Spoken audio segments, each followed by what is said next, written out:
Hello, everybody. Uh, this is it. We'll make it work. We did before with our Thursday game, so we'll see how this goes. Um, Before we get to it, though, Kate has an Etsy. You can find that at etsy.com/shop/KateCraftStudioUS, and I believe they also have one called Bad Dice Co. They have some other stuff you can check out. I don't have all the links because I usually have those for Kate, but hey, support their stuff. They're great.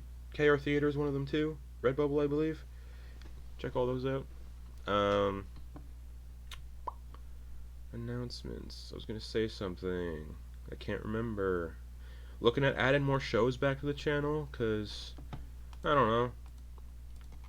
Getting burnt out on D&D a little bit. I want to play more stuff. I had a lot of fun running Honey Heist a couple weeks ago, so might start adding different games to the channel. Kind of maybe shift the focus away a little bit from this one or from D&D. We'll see. Maybe open up the Thursday slot again. I don't know, because I find myself not doing anything on Thursdays. So yes. I'm a little curious to the Critical Role ones, like Candela Yeah, Obscura. I've been looking into those. Like I said, looking into a bunch of stuff. Okay, cool. There's one I can't talk about because I signed an NDA to possibly test something. So there's stuff. Uh, it's either gonna be I might be turning the last Wednesday of each month into a different game, or just turning the Thursday slot back into a different game with people. Um, yeah, just stay tuned. Working on stuff behind the scenes, figuring things out. Because, like I said, playing D&D and only D&D for like the 5 past years is starting to burn me out a little bit. And I've been having a lot of fun running other games. So we'll see what happens. Yeah, that's me. Probably do a one shot around Christmas again, because again, new systems make me happy, and maybe we'll just do something different at Christmas. Who knows? Um, I think that's it. Maybe we'll have more people back next week. Stay tuned to find out. So, last we left off, you all sailed the sloop back towards Port Crake after dispelling Doe's poppet doll, and after discussions with George and the other children, learned of a secret entrance into the city through the dock sewers, where George and the other children had a hideout. While sailing, you all perused through the documents stolen from this sloop, learning that the Marquis, now known to be Torgel Marshade, had been working with Castigar, the architect of Sorrowed Gloom, and was building ships to excavate the surrounding reef using a warehouse at the docks, and also aided in the building of the Orbis Ancora, which seemed to be a thing that Castigar builds, which was corresponded or correlated from the previous tower, and that Torgel kind of helped with this one. Uh, it also mentioned in these notes that the Marquis had discovered a sword in the reef, and that he would be giving it to Duskreeper Aelinor during the Marquis's Masquerade Ball on the 16th of this month, which was now 4 days out. Um, the sloop was aimed for some rocks to sink it, so you all could swim stealthily towards the port, which was filled with umbral knights and dock workers, but hit some coral and rocks hidden amidst the shipwrecks in the reef, and the boat violently capsized, throwing everyone overboard. George led you all on a swim towards the sewer entrance, warning everyone to avoid the shipwrecks due to the things living in them had a habit of eating people who got too close. Eventually, the secret entrance was reached, and after crawling and sliding through sewer tunnels, you all arrived in the children's hideout. While everyone slept, Antyr discovered a demi-plane in a pool of pristine water outside the hideout, but didn't choose to investigate it. Sent Endylus in, and as soon as Endylus flew through, the connection or the view that Antyr saw through Endylus faded. Come morning, breakfast was attempted once again in the form of beans in melted chocolate. The party messaged Guardian Pashan to warn them of a possible traitor in their midst in the form of Thermarn, which seemed to confuse them as they mentioned Thermarn had died weeks prior in an encounter with the Umbral Court. Guardian Pashan teleported you all, teleported the children to Arthur Wordweave's tower back in the City of Embers, and helped you all investigate the demi-plane, sort of, which Grin discovered led into a tower with weird stained glass windows and other shadowy doorways, and then left. After discussions about goings-on and current events, Guardian Pashan mentioned they couldn't reveal too much since you weren't in their order, but mentioned a loophole since Antyr had been squatting in one of their towers. So, you were all teleported into a larger tower, with windows looking out to different landscapes. Stepped through a window leading to the continent of Dragonsbeard and towards the tower Antyr had been squatting in. You were led into the basement of the tower, and Guardian Pashan opened a doorway and mentioned that once the trial was completed, Antyr could be inducted into the Lay Guardians as a member, and that time wouldn't pass while on this trial, and that they could get you back to Drowned Maiden Reef for the masquerade if you still so desired. As you all stepped through the archway following Antyr, you stepped into what seemed to be the City of Embers, erupting into chaos. And I can read this next chunk. So, you all step through the archway, and you're all standing in this familiar setting of the City of Embers, but it's in chaos. Thousands upon thousands of people are crammed into the streets. The city's big, so this is, you can tell just by looking, this is overpopulation.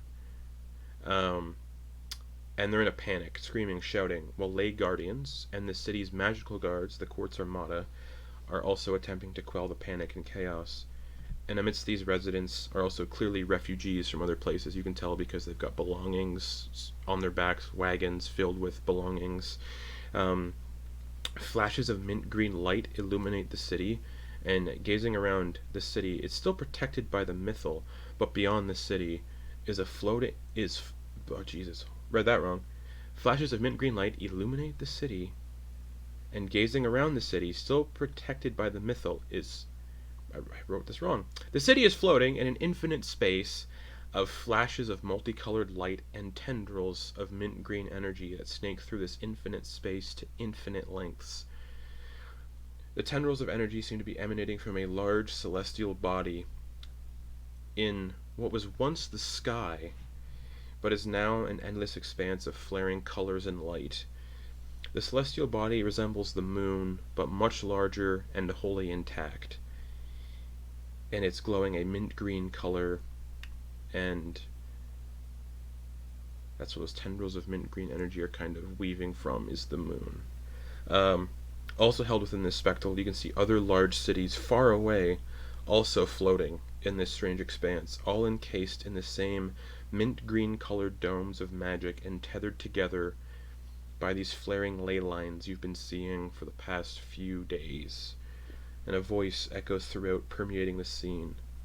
You shouldn't be seeing this. Give me a second. Hold on. And this is all in your heads. You're hearing this voice. Give me a second. Hold on. There's someone interfering with the... Wait. Huh? Guardian Pashan lets out a painful scream, and you hear an explosion in your mind. Just poof, like a flare of magic. There's a shift. Like the scene before you is warping and burning. Like you'd seen an old reel of like you'd seen an old reel of film that's kind of burning across the screen, with hints of mint green colored flares. Just there's a larger, brighter, blinding flash of this mint green light, and you feel like you're falling. But it's like you're falling when you're in a dream, that sort of feeling. And you land hard in a glade of tall, mint green grass.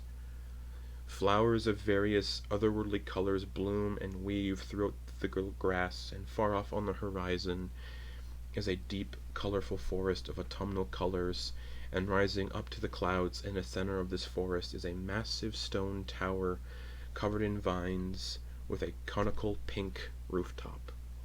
Looking around, there's only 3 of you standing in this glade: Antyr, Lionel, and Grin. The others are nowhere in sight. Antyr and Grin, the familiarity of the Feywild is present.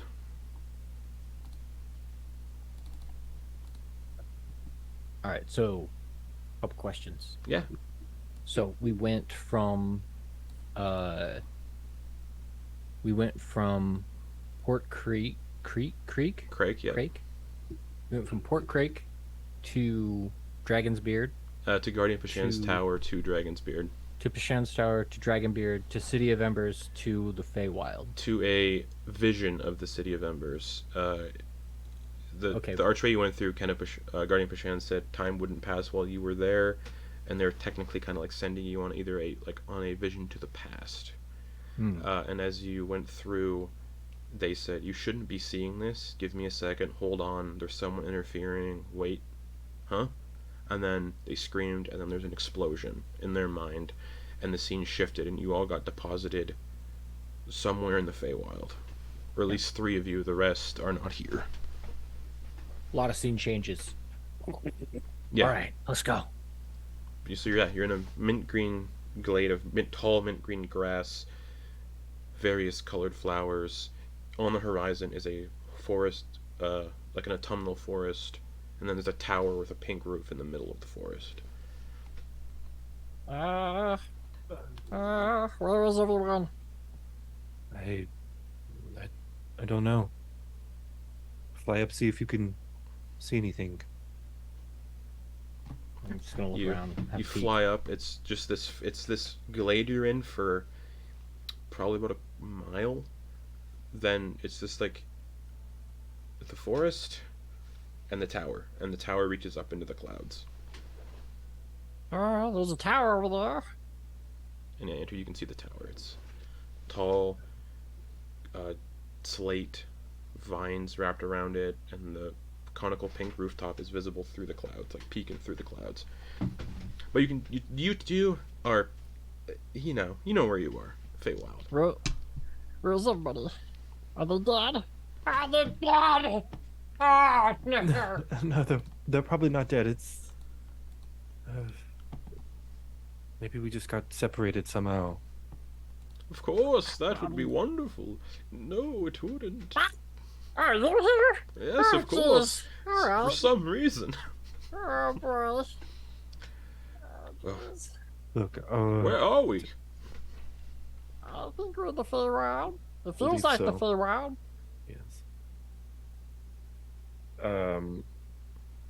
Antyr's gonna check their person. Is the Lumen Spire there? Absolutely.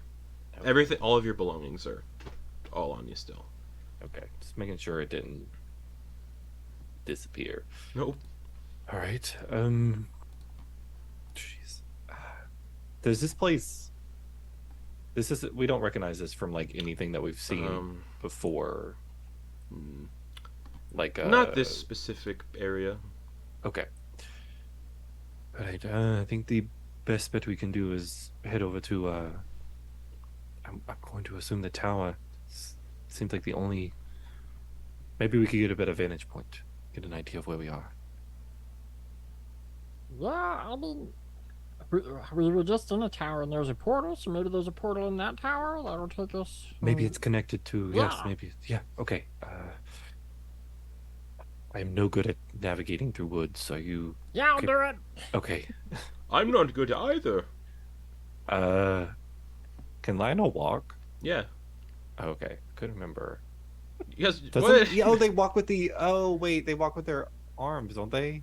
He How does he doesn't. do He that? doesn't have the big back arms anymore. He's a walking teddy bear. Oh, okay. Yeah, that's how he's been moving around this whole time. Okay. Okay. Yeah. I think that's right. Fucked Just up making Teddy sure. Ruxpin. Yeah.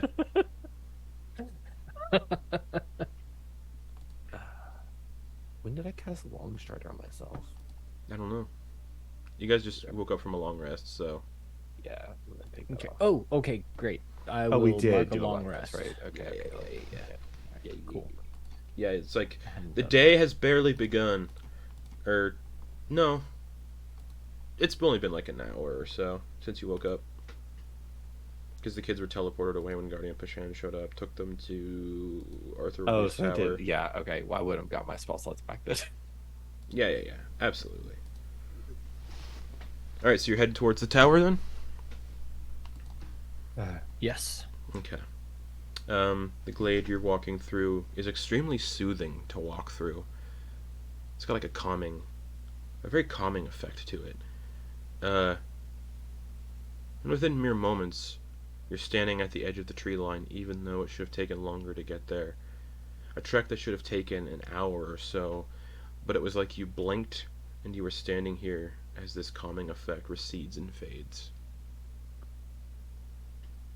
Would Grin acknowledge that as like a regular phenomenon in the film? Or is this something that No. he hasn't experienced? This is before, probably no? not something you've experienced. Okay.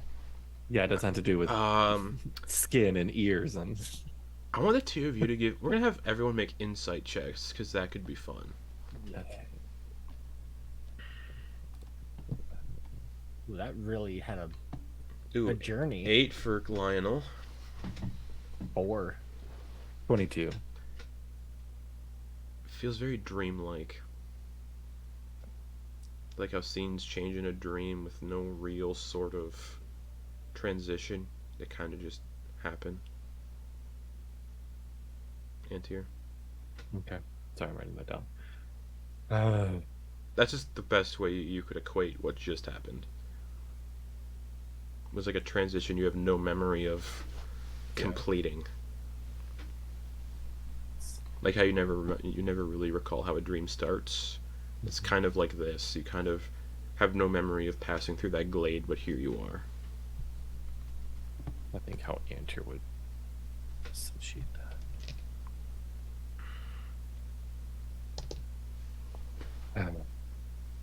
I don't know exactly how to explain it. Do you know, or you ever experienced being aware of your surroundings or knowing one thing, but then time seems to just, it's noon at one point and then suddenly it's the middle of the night. You don't exactly remember all the events that led up to there. I mean, I've drank alcohol before. Absolutely, that's what I was going to say. Well, it's less. I guess you can equate it to that. There's a bit of time between one event to the next of what you can recall, and that's the closest thing that I can associate this to. If I reflect on it, does it feel like we've walked further than what we have, or No. does it? Okay. I mean, I don't feel like. It seems more like a teleportation type of thing, or our steps are longer here. Maybe we just need to visualize where we want to be, and it may quicken the process of getting there. I'm gonna visualize sitting on Antyr's head. Nothing happens. I don't think that's right. I don't think that's right. Maybe it's. I imagine you were thinking about getting to the tower quickly, so maybe it is related to distance. Yeah, I mean, yeah. I think you're wrong, but I'm gonna think of visualize something shorter. visualize big back where they were. Nothing happens. Okay. That theory's busted. But the tree line you're standing at, a small, narrow orange brick, mossy path weaves through the forest and is flanked by a mossy wooden fence. You got an orange brick road covered in moss, flanked by a mossy wooden fence that just weaves into the forest and through it.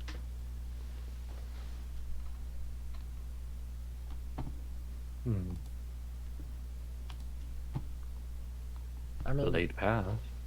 yeah. I mean, it seems like it's heading right in the direction of the. Yeah. I mean, it seems like it's going in the right direction. A really long pathway to the front of this place. I mean, it's through a forest. You can get pretty lost. It's true. Alright. Should we take it, or should we go elsewhere? Well, I can just fly above it, but Must be up nice. to you. I'll walk. You can fly, I'll walk. All right. Come on, Lionel. Yes, of course. And Lionel just waddling behind. So we got the elf and the two smallest people in the party. Odo's the tallest, I think. Yeah. No, yeah. So The road weaves and winds through this forest. The sounds of birds and insects fill the air, and there's still that like serene, calming sensation that just permeates the air.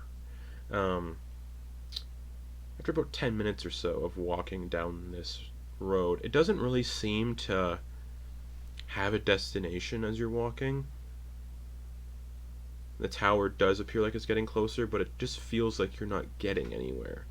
And after about 10 minutes or so, you see movement up in the branches of a large twisting oak, as like one of the branches kind of like bobs, like something's sitting there, but there's nothing there.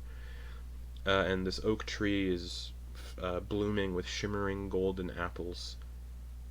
And a voice calls out from the branches, "Wanderers in the dream, or are you awake? The mystery lies ahead, opened by a sound in thrice." And as you glance towards the voice calling out from the branches, you can see the head of a large domestic cat with big yellow eyes slowly fading into view amidst the branches, as well as the rest of its large body slowly thereafter. It's large, with deep blue fur, with vibrant white stripe patterns and needle-like claws, and it's just sitting up in the branches above, looking down. Immediately invisible, flies behind the nearest obstacle. Okay, just looking down at Antyr and Lionel. Wait, did you say we were in a dream? Or are you awake? One or the other. In this curious corner of existence, you find yourselves within the dreaming, a place where beings in tune with the Feywild, much like yourselves, may take ephemeral sojourns as they slumber.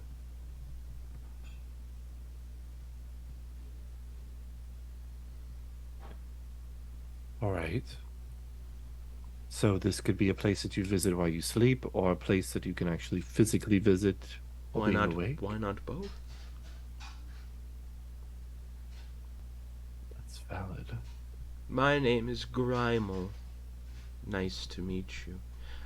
Grin would definitely know this to be a grinning cat, one of the numerous strange cats that live in the Feywild that can become invisible at will, but they can also make portions of their body visible and invisible at times. Generally, just eyes. Most of the time, this one has chosen to let its full being be put on display.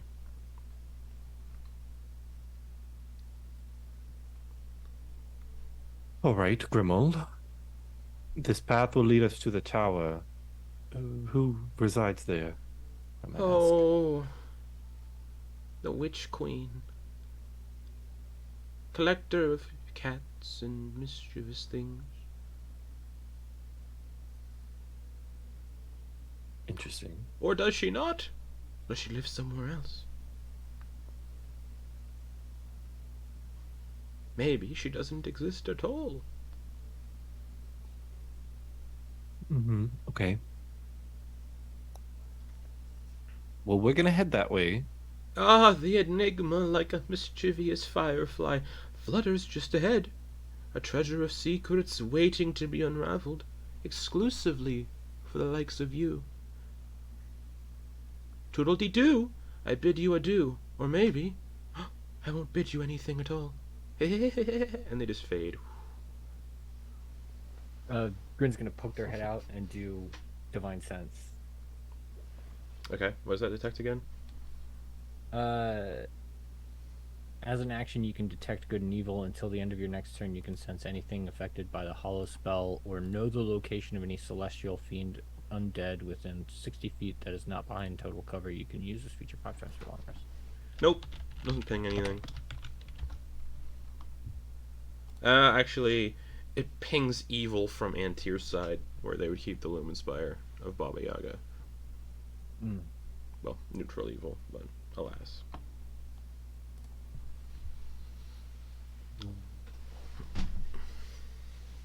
Grin, you're, I'm gonna assume, far more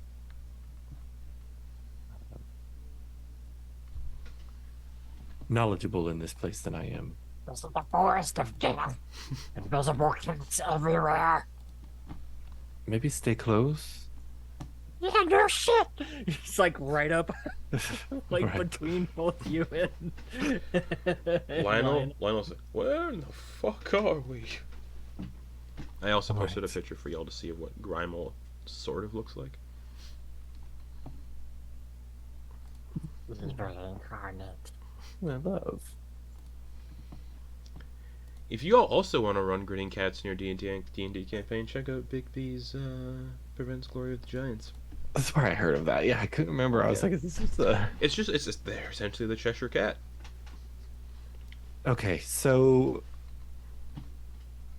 Grin, I'm going to be honest. I didn't leave much, and it's been quite a bit of time since I've been in the Feywild. For... This is your stomping ground.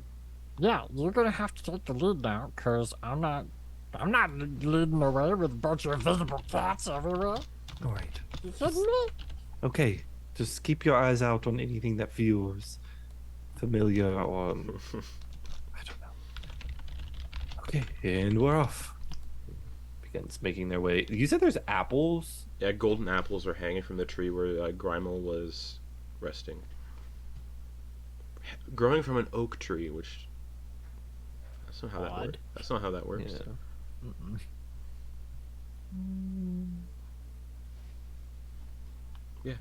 They I'm like gonna take one. the I'm shimmering just gonna gold. take Alright, one. you The Magus reach Yeah, grows up. it- Oh, yeah, it catches it. pluck one of the apples. Let's put that in my satchel. Okay, And leading the group, good to know. keeping an eye out for anything that could be hiding in the wangs. Okay, you start to proceed. Lionel looks like they're very on edge. He arms up in defensive positions as he's walking around. I'm just imagining like teddy bear paws that are Yeah. just like soft paws. Oh, does he have mage? He does not have mage armor. Otherwise, he would be casting it right now. All right. You start walking, and occasionally you hear the laughter of Grimel as he just saunters through the forest invisibly. Eventually, after a few minutes, the tower stands tall. You come to it, crooked and reaching up towards the clouds. Surrounding the tower is a large moat with a drawbridge that is currently raised. The top of the tower is peeking through the clouds and is set with a bright conical pink roof, and the exterior of the tower is wreathed in thorny vines and brambles. Strangely, the moat is filled with what looks and smells like violently boiling hot chocolate. A small collection box rests on a stump with the words "Toll" written on the box. The box has a hinged lid that is currently closed, and this is where the road ends.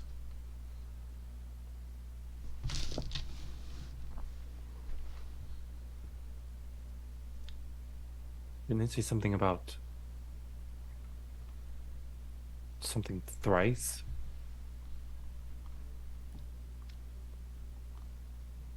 That's 3, right? Yes. The mystery lies ahead, opened by a sound in thrice.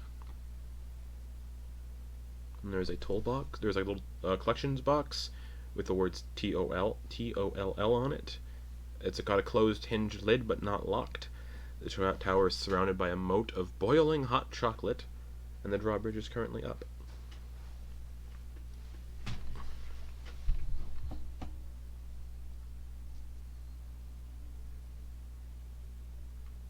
Maybe we need to put...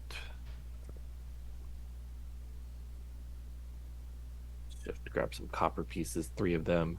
1, 2, 3. Into the collection box. So you open the collection box. Oh, okay. It's closed currently. Yeah, the lid, Yeah, yeah, hinged open lid, it. closed. Okay. You see a piece of parchment pinned to the inside of the lid that reads, "Take something sweet, leave something sweet, or incur the wrath of my toll collectors." and inside Something sweet in it? inside the collections box is just filled with candy and sweets. And it says, "Take something sweet, leave something sweet." I mean, I could be wrong, but this is.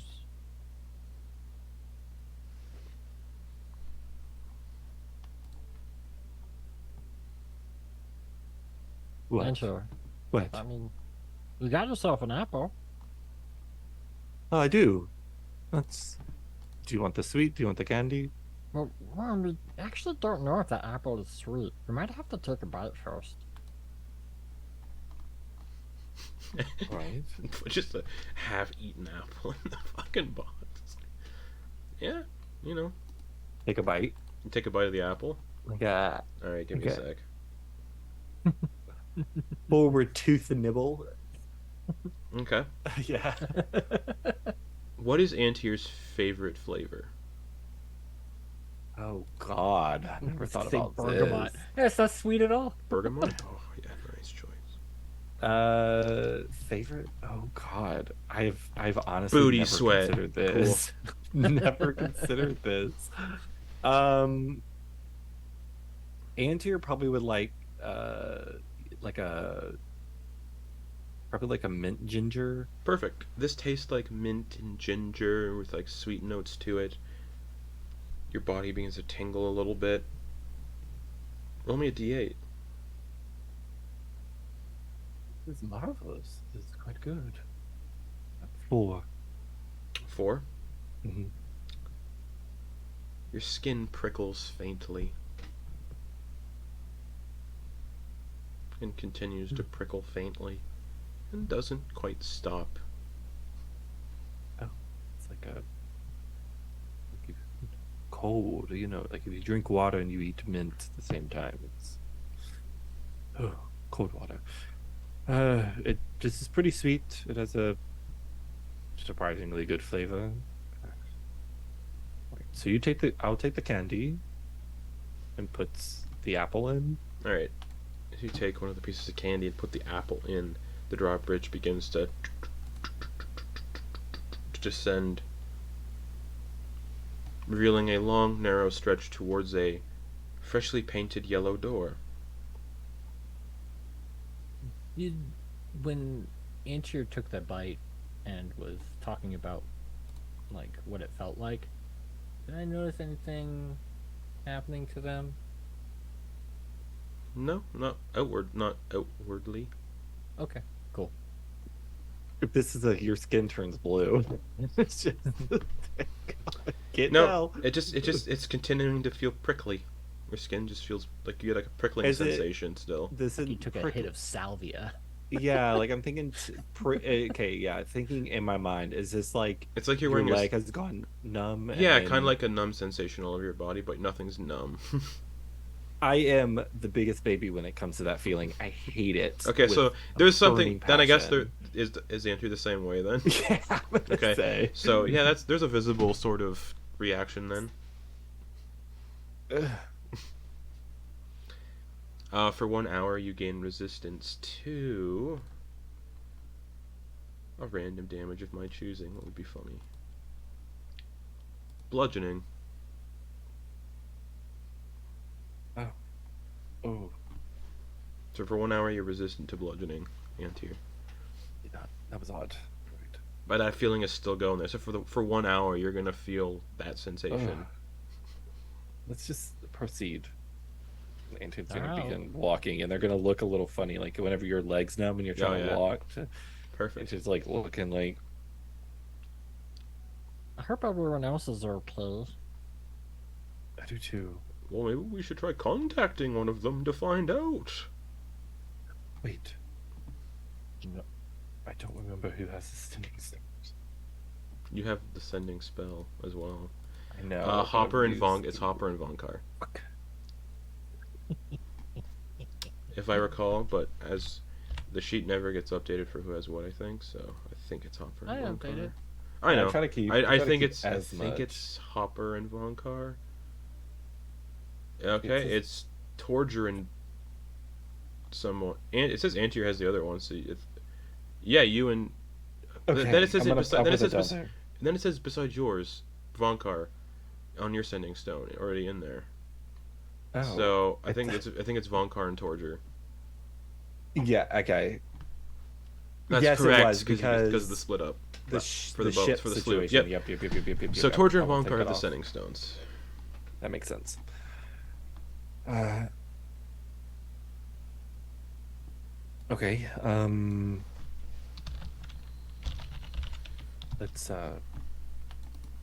Let's get to the other side of the bridge. We'll take a moment, take a breather. I will contact them, and then we'll proceed. All right. Yes, of course, fearless leader. Yeah, that sounds good. All right.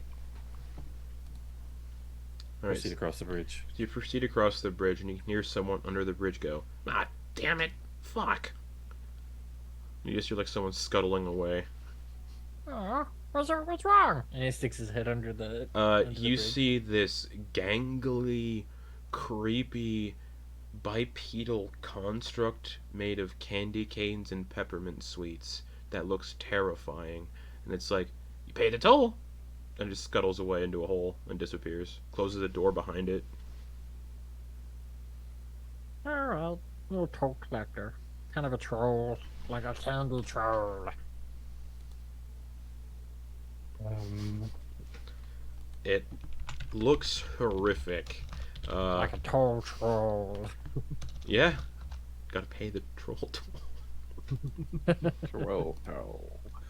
Yeah, it looked weird. Here, I'll show you what it looked like. 'Cause describing it just doesn't do it justice.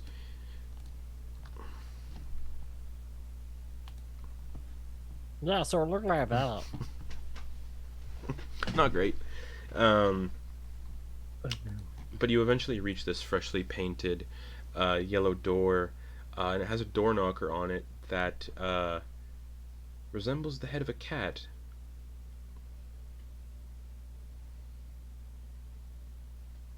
Yeah, sorry, Antyr, you're gonna have to. Yeah, I don't think this is gonna be a place you're for gonna you. have to. You're gonna have to just do that. Yeah, this definitely isn't the place for you, it seems. Okay, let's take a moment here. Let me attempt to reach out. All right? Yes, of course, I will survey the area. And Antyr's going to. I never blink. Gonna cast Sending. Okay.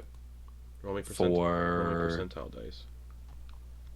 Probably Torger. Yeah. Cool. Roll me percentile dice. What is that? Oh, yeah, do 100. What Yeah. is it? 84. 84. Okay. Cool. Alright. What do you say? Torger, I hope you're alive. Me and Grin and Lionel are somewhere in the Feywild. We're trying to get back. Where are you? Are you with the others? Are you with? That's it. 1 second, another. I'm just kidding. I couldn't do that. No response. And then you kind of just hear like a snore.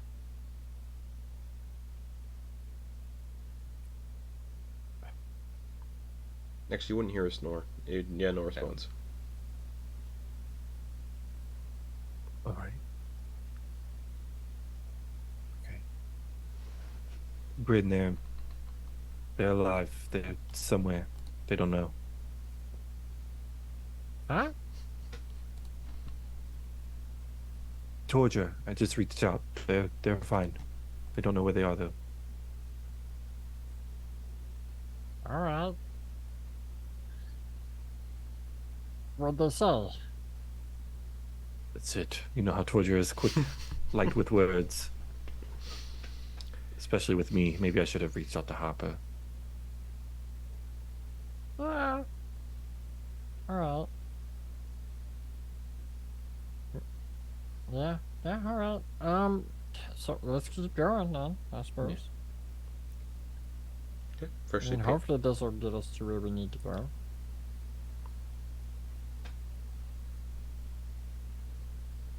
Painted door? Yeah, freshly painted yellow door with a like a brass knocker in the center of the door that looks like a cat, just the head of a cat.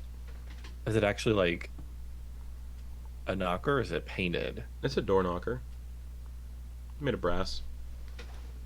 1, 2, 3. Cool. You do the first one, and then the knocker doesn't budge for 2 and 3 for you. Like, you just can't get it to move.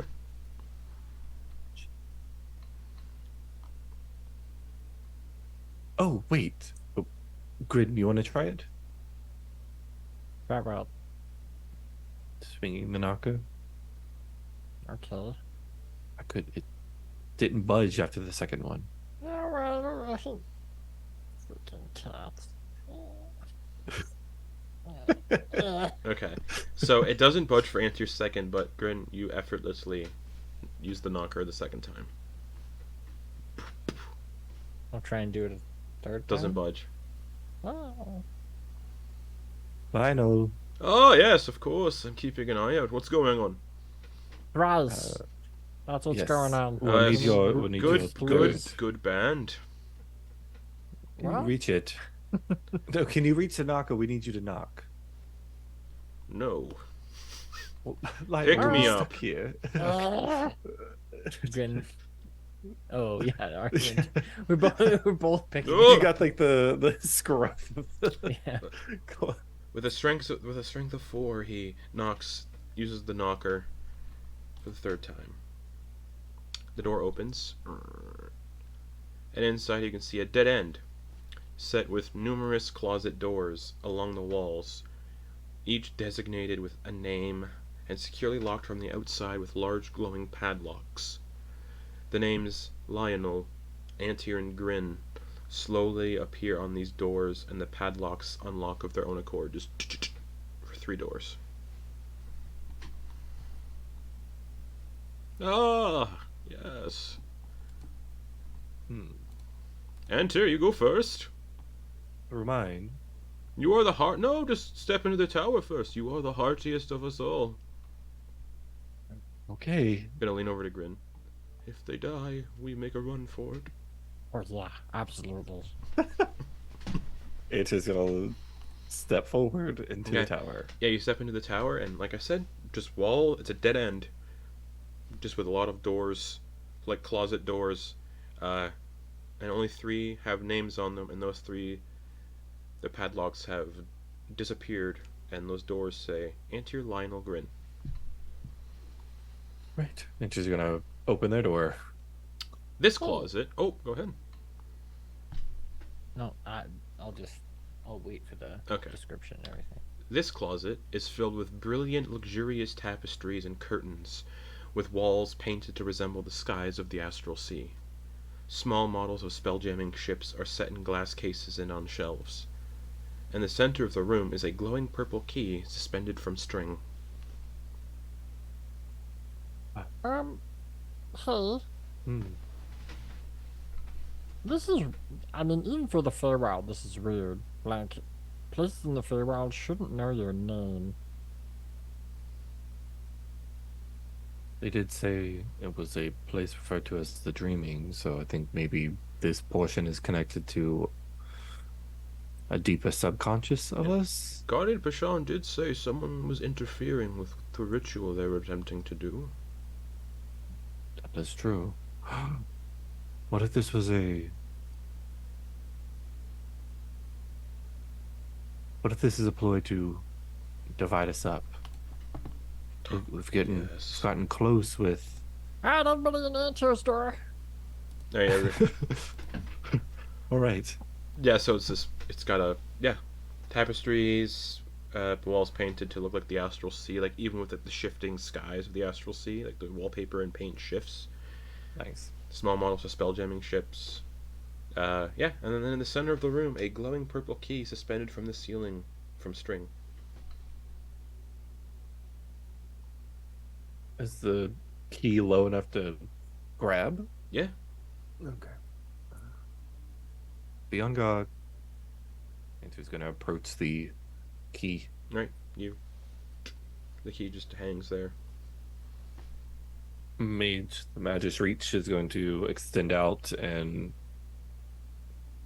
try to pull the string free. Okay, yep. The key comes free in the hand.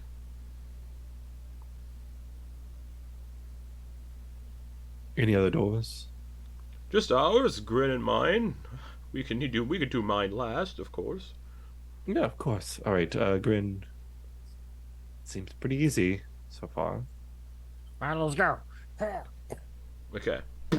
This closet is what appears to be the kitchen of a novice cook, but decorated in things that may have been made by the Archmaw himself, including all of the utensils, cookware, cabinets, appliances. Yeah. Weird kitchen. In the center of the room is a glowing key made from yellowed bone suspended from a string. Sorcerer is much better at cooking than me. I never got it. I'm trying though. There's like a pot on the one oven that's just made of like skin and bone. The handle's got kind of some hair on it. It's like a scalp was stitched onto the handle of the one pot. Grin, I don't mean to judge or anything. Is this where you live? Is this your home? I mean, there's not exactly a home, but it's actually kind of close. It's really weird. They have my name, and it's pretty close to, Archmaw's kitchen stuff. He cooks out of skin pots? I mean, skin's kind of flammable. This is a little weird. Oh. But This is more of a pottery. Some like the utensils are made from like bone and teeth. Oh yeah. Oh, okay. Well, just grab your key. Let's make it There's fast. What? You never used a bone fork before? No. There's an apron hanging on the wall just made of skin and hair. There's like an ear on the front of the apron. And then there's like lips on the front and it says kiss the cook, but there's just a pair of lips. Terrible. Yes.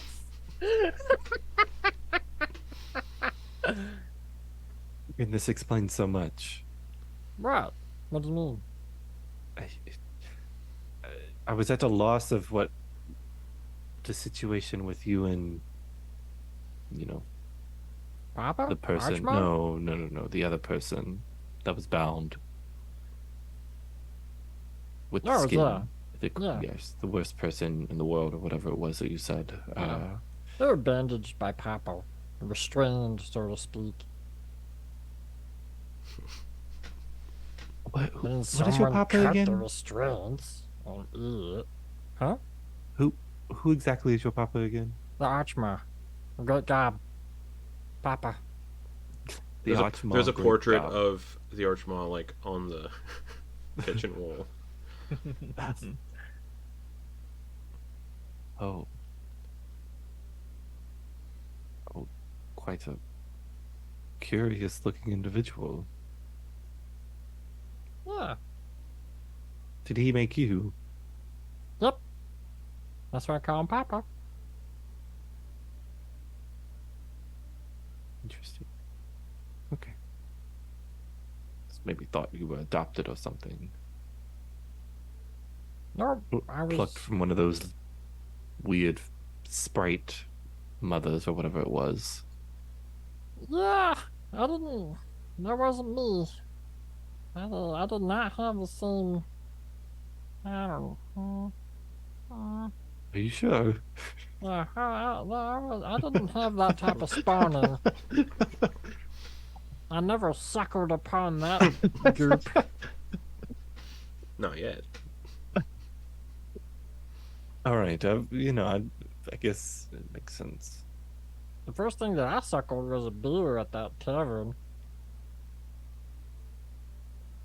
Gosh, feels like so long ago. That's where I was born. I was born in a tavern.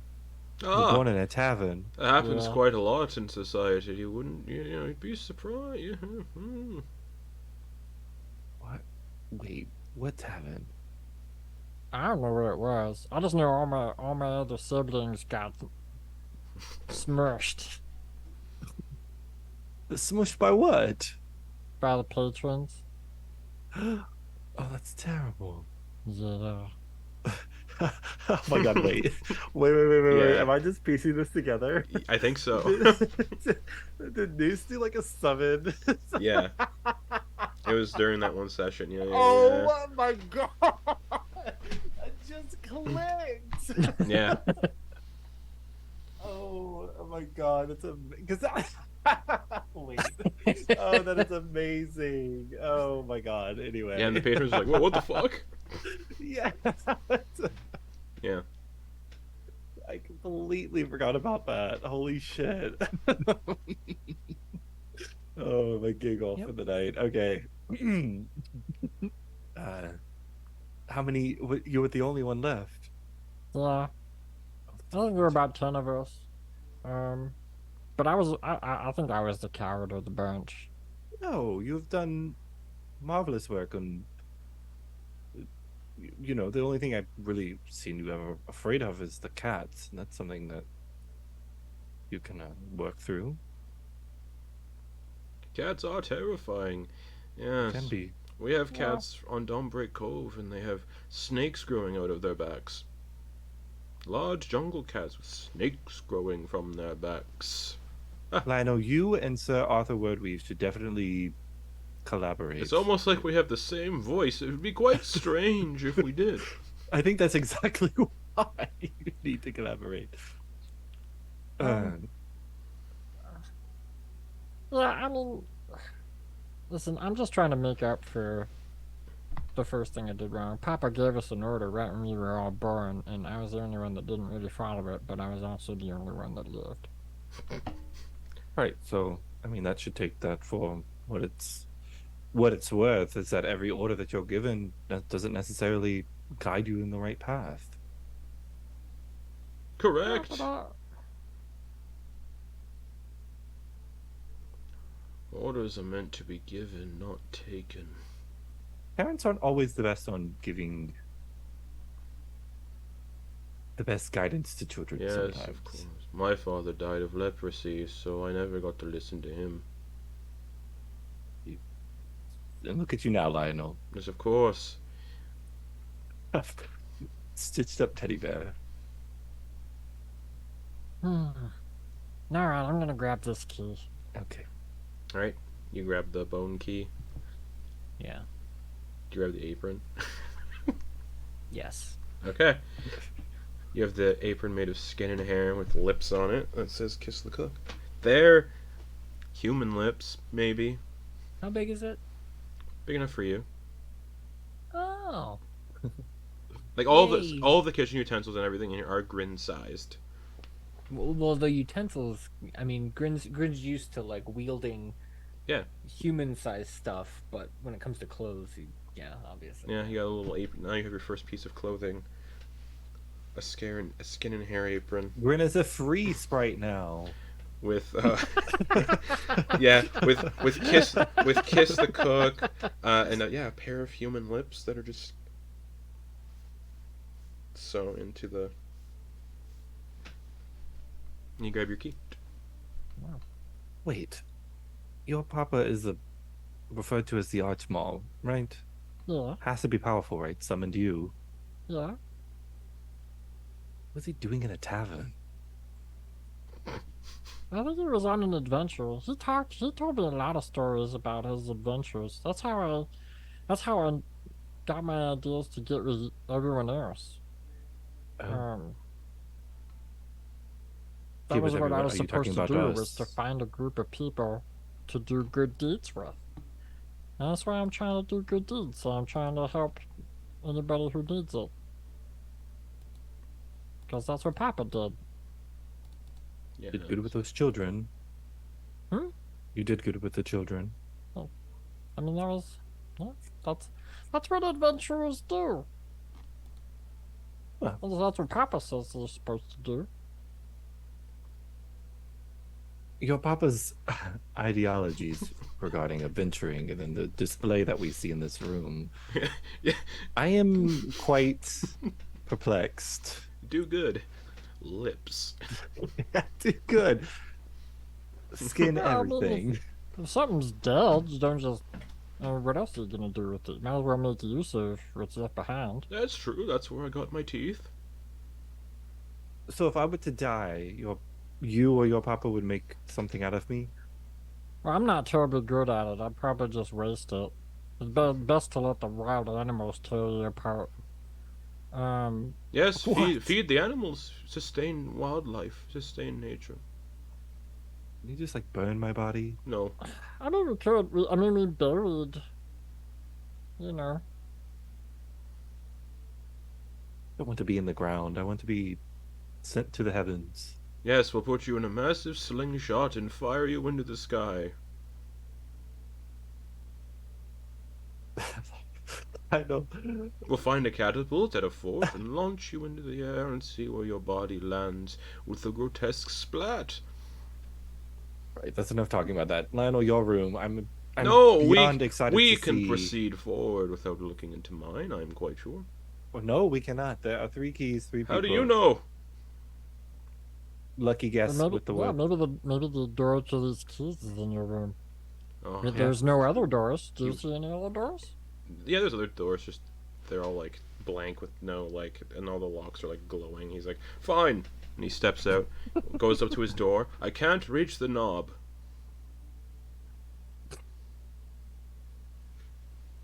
Thank Yeah. you. This closet. It's like how it's just like he holds out his arms like this to be picked up, and he's just like Begrudging. kind of frumpy about it. As you pick him up, he opens the door. Put me back down. Oh, yes. A Uh, light toss.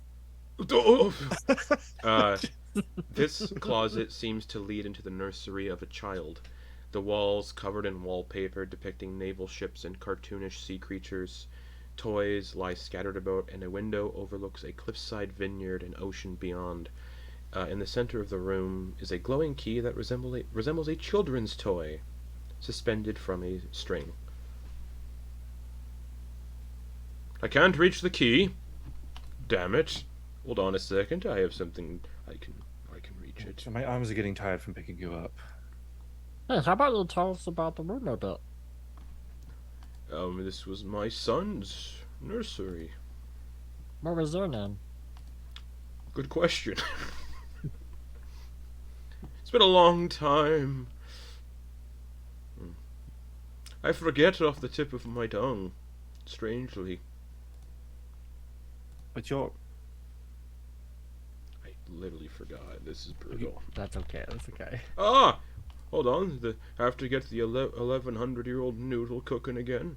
Vernon. I had many children, but Vernon was special. your favorite. Oh. Oh, I don't have favorite children, but Vernon was special. Yeah, how? He was interested in continuing the family business, the vineyard, the winery. And he disappeared. I don't know where he went. You'd be... When he was this old? No. This is just a fond memory I have. But you do have a living relative, we assume, right? Do I? Oh, most likely. Someone did mention that. I thought there was one person that was Yes. left in your line. And I believe Guardian... Someone... Yes. Right. It was at the library we Correct. discovered. Yes. I do have a descendant. The political figurehead of Dombreak Cove. Or Ipshire now.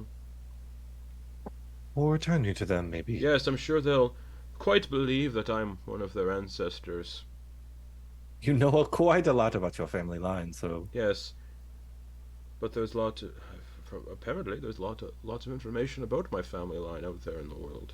The wine That's is very still true. being made. I'm sure they'd be quite pleased to see this fucked up teddy bear saying, "Hello, I'm your great great great grandfather of some sort." And Well, maybe you can start new. yes, A new family line. I'm sure I still have some seed to spread. Thank you, Lionel, and picks up Lionel and No! grab the key. Grabs the key, and as he grabs the key, you hear a noise of grinding stone coming from out from the entryway, where all the other closet doors were. Lionel, were you a human in your previous life? Yes, of course. What else would I be? No, yes, there's many lineages out there in the wide, wide world, but yes, I was human at one point, and then I don't remember much of the end, but I do remember looking for my son in my old age. I never stopped looking for him in my old age, and then I stumbled upon a weird place. Kind of similar to the forests that we see now outside, and I met an old woman, and she said she could help me find my son, grant me eternal life, mentioned my soul would be put in a vessel to sort of sustain me. I think I died in the Feywild as an old man. And the last I recall is waking up a few days ago, whenever that was. Yeah, when That we makes sense. buried. Yes, Yeah. your friend. Eugene. Leak. But yeah, the Leak, Eugene. Was it Eugene? Oh, yes, it was. Yeah. Oh, But like I was always, I don't know, it's like I was dreaming, and then I woke up. we need to figure out what to do with you once all this is over. All right. Out of the room. Okay. Yeah, it sounded like some stuff was moving around out here. Poke his head out. A new door is formed on the wall and is set with a lock which seems to require 3 keys. Yeah, well, what do you know? And he spins the out on his finger. Oh, yes. It seems we are closer to the end, the mystery, the intrigue, the enigma that the cat spoke of. Interesting name. Grin, is your name short for something? No? Like It's Grinnell? cool. Oh, Yep. okay. It's just like a smile. And it's It's like to the fucking Yeah. to the forehead. To his like- non-existent yeah. ears. It pretty much bisects his head. Oh. Oh. That. You know, I've never actually looked at your smile head on before. That's quite. Lionel also Big. smiles, and he has a perpetual smile. He has no muscles in his face to move, really. He has no lips, so he can't close his mouth. So it's always just this Chelsea grin, or this Glasgow smile, just goes ear to ear, and it's just filled with random people's teeth. Yeah. Grin is like Jack Skellington almost, in Mhm. like that it goes like pretty much halfway to his head, and that it could theoretically just hinge. Oh. Perfect. Oh, wow. Ah, we do have similar smiles in some sort of way. But like when he's That's a not good idea. smiling, it like Like closes normal. into, like, yeah. a- A small. Okay. Well, you have Like this. lips, and I don't. I don't have eyelids either, so I'm constantly staring. But yes, So eyes dry out. no. There are real eyes, though. Look. Touch one. Oh, I've seen. One blue, one green. Leek was adamant on about showing you off, which Oh, that's wonderful. Strange. Yep. your friend. I don't really know Leek, so I can't really. Yeah, no, they viewed you as a friend, so at least you know you have one. Yes, of course. About these keys. As the 3 of you put the keys into the lock, the keys all, one by one, vanish. And the door opens. The room beyond is strangely split into 3 sections, decorated and fitted to strangely suit your past memories, each of you. In the center of the chamber is a large well filled with shimmering mint-green colored water. Bookshelves line the walls that are absent of books, but numerous house cats sit amidst the shelves and decorations that slowly begin to appear in the room. There's like hundreds of house cats in here, just perched in various corners and crannies of the room. Antyr, what does your section look like? What memories manifest in this room? There are the name is gonna escape me. Brothel. No, what are the Jesus. It's the displays of the solar system. Oh yeah. I can't think of the name right now either, but I know. Yeah. I'm gonna say oratory, but that's not. Is it oratory? No, something. One of those displays. So, those would be kind of like accents and hanging and statues. That would be like a slow turn, but a variety of different styles. The colors are deeper blues, are trimmed in deeper blues, but most of them are like a beigey white. Yeah, it's lots of gossamer kind of hanging and free flowing.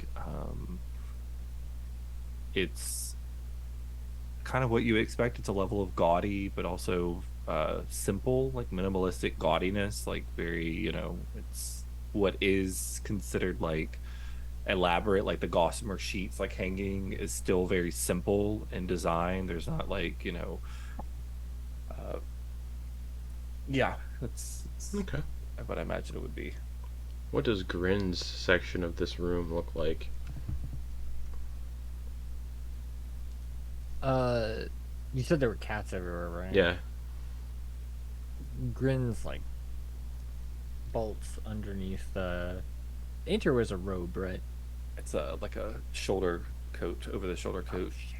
So Well, they you wear- can go underneath They wear it. pants. They do wear pants. Okay. Just All right. Yeah, he's like clambering there, but I guess his portion of this room would be probably a bit messy.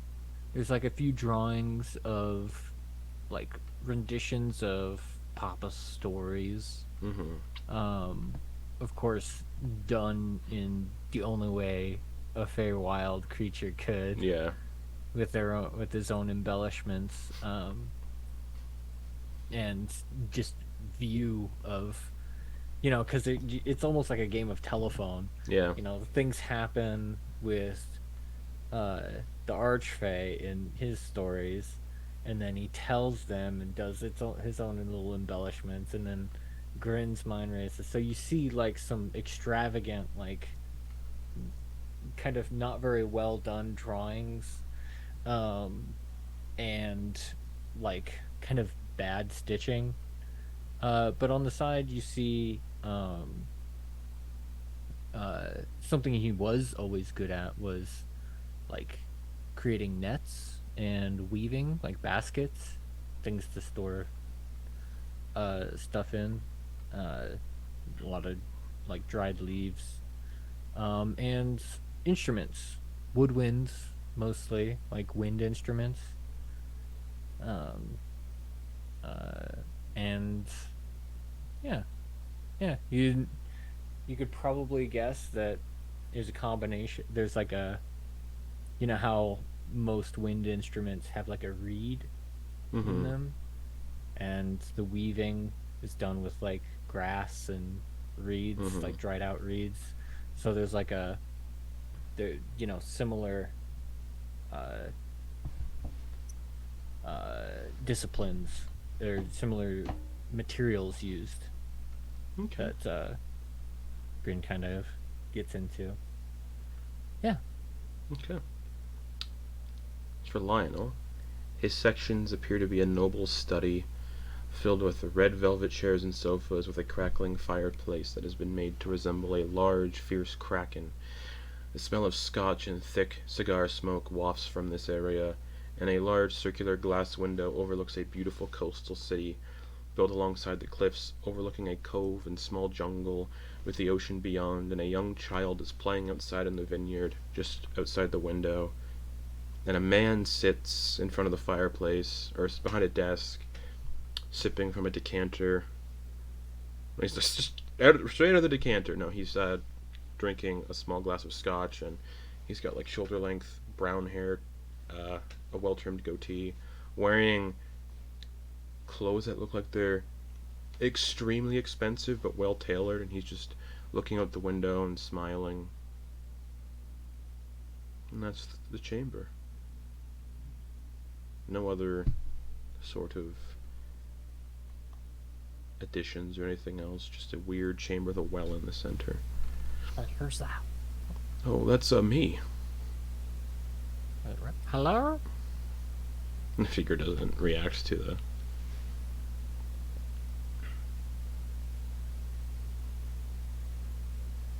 Oh. Hey, you're not bad looking. Yes.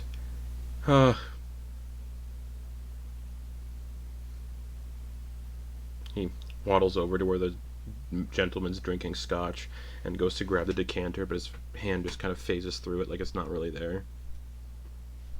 Oh, shit. Well, lots of cats in here. Who the cats? Ooh. The cats don't seem super interested in any of you. They're all just kind of like mostly snoozing. But yeah, it's these three kind of memory reconstructions. Then there's the well in the center of the room with like the green colored water in it. Again, same color as all the magic that's been manifesting lately. And then there's just empty bookshelves everywhere. Hey, Antyr. Hmm. You got a theory as to why all these bookshelves are empty?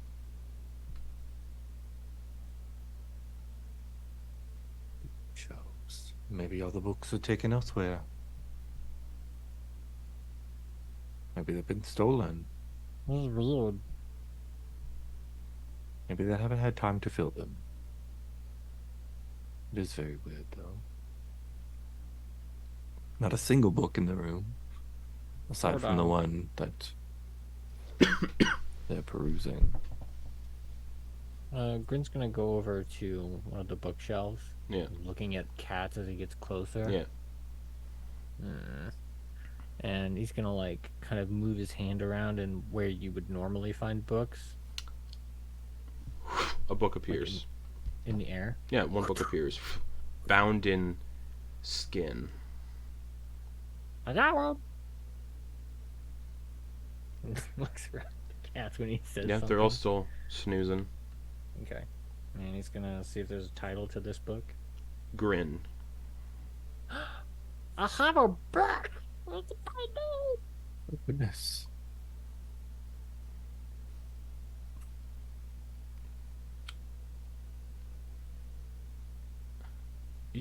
Every single memory you have is inked out in these pages, whether they're written or in the form of Grin's paintings.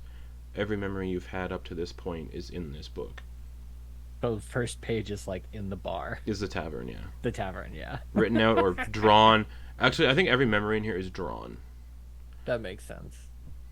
It's almost like a in my head it's like watercolors that Yeah, seem yeah. to slightly shift as you Yeah. look at them to like get to like the next point. Like they're moving, yeah. It's Yeah. the first page is the tavern. Oh, jeez. Oh. He's gonna flip through it. Yeah, every memory you've had up until this moment. And he's gonna flip to the end real quick, skipping a whole bunch of stuff. Blank. I wonder how many pages I can have just me looking at this book. No. This is weird. You want to try? Me? Yeah, Sure. here. Actually, here, have a look. Hey, your book, alright. Yeah. See the book? Actually, hold on. Before you do that, go ahead and Yeah. get your book. See if you can. Reaching for a book. Okay, as you reach into the shelf, a book manifests in your grasp in the shelf. It's like a hardcover tome of like a purple sleek leather, and it's like sparkles a little bit with like starlight. And in gold calligraphy on the cover it says Antyr. Got a book as well. Yeah. Hmm. There's a check it. Antyr is gonna purposely grab like a huge chunk of the beginning Mm-hmm. and open it, so like not fully halfway, but like a Okay. large portion of the beginning. Memories inked on the page like watercolor paintings that are shifting and weaving and moving. Not from your perspective either. It's like these paintings aren't from your perspective, they're like from some outside perspective, like some one has inked these pages themselves.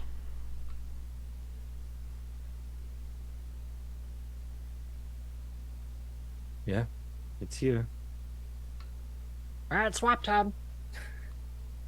He holds out his book, and then Holds lets up go their and book. grabs your book. Okay, as you go to attempt to grab each other's books, you just can't physically make contact with them. There's some force repelling you from the book.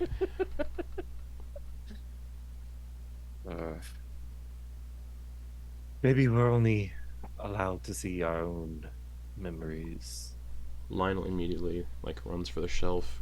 I have memories I can't recall. And he reaches for a book, and it's just like a tome you'd see in some rich person's library, like an old, rustic-looking, just ordinary leather-bound tome. And he's just like, interesting, and slipping through it. And memories here that I don't recall. We'll have to look at that later. Antyr's sure gonna you try can to put keep their it? book back on the shelf. You put your book back on the shelf? Mm-hmm. Okay. Lionel will put his back on the shelf just because. Oh no, you can peruse your book. No, They say those touched by the Fae come here when they dream, correct? Yes. Maybe I will too. I was made by the Fae, it looks like, from what my book is telling me, so. I don't dream, but maybe in my inactive state I can come back here, perhaps. Maybe if you focus hard enough on it. That would be nice. There's a shift of movement from one of the shelves. As a black cat Sorry, it's the word. jumps off and slowly approaches you all. Stretches, does the cat stretch? And then it slowly approaches you all. Grin's got his long sword out. As it walks over, its form begins to twist and shift and transforms into a beautiful human woman with violet eyes and long, raven-colored hair that turns to white at the tips. She's wearing a dark black gown and tunic with tufts of raven feathers woven throughout, and is wearing a jagged crown of brambles. I trust it. It's a cat in disguise. No. So, you must be the ones my mother has chosen. Looks at the three of you. You appear to be missing most of your troop, though I can assure you the others are quite safe. Mother's interference would have rendered them unconscious if they did not make it here. Welcome. Who's your mother? thank you. Who's your mom? Gestures towards Antyr and the Lumen Spire concealed within your outfit. Look. Not good at a lot of things. them, gesturing at Antyr. The mother, Oh, the mother of I all hags, assume- Baba Yaga. Well, you know it's here, so Antyr's gonna pull the Lemon Spire out. I am Igwilv, the Witch Queen. Welcome to the dreaming. This is your place. No, but I can hop between the domains of delight with relative ease. This is a safe place where we can talk. It's unfortunate your friends didn't make the trip, but alas. Have we heard of Yeah. this person? The off and on again wife of Grast, and there's a lot of conflicting stories as to how their husband and wife, they're often at each other's throats though. Yeah. But you're safe here, your bodies, well, your physical forms are here. Your friends didn't make the trip, so they're resting peacefully. Quite safe, I can assure you.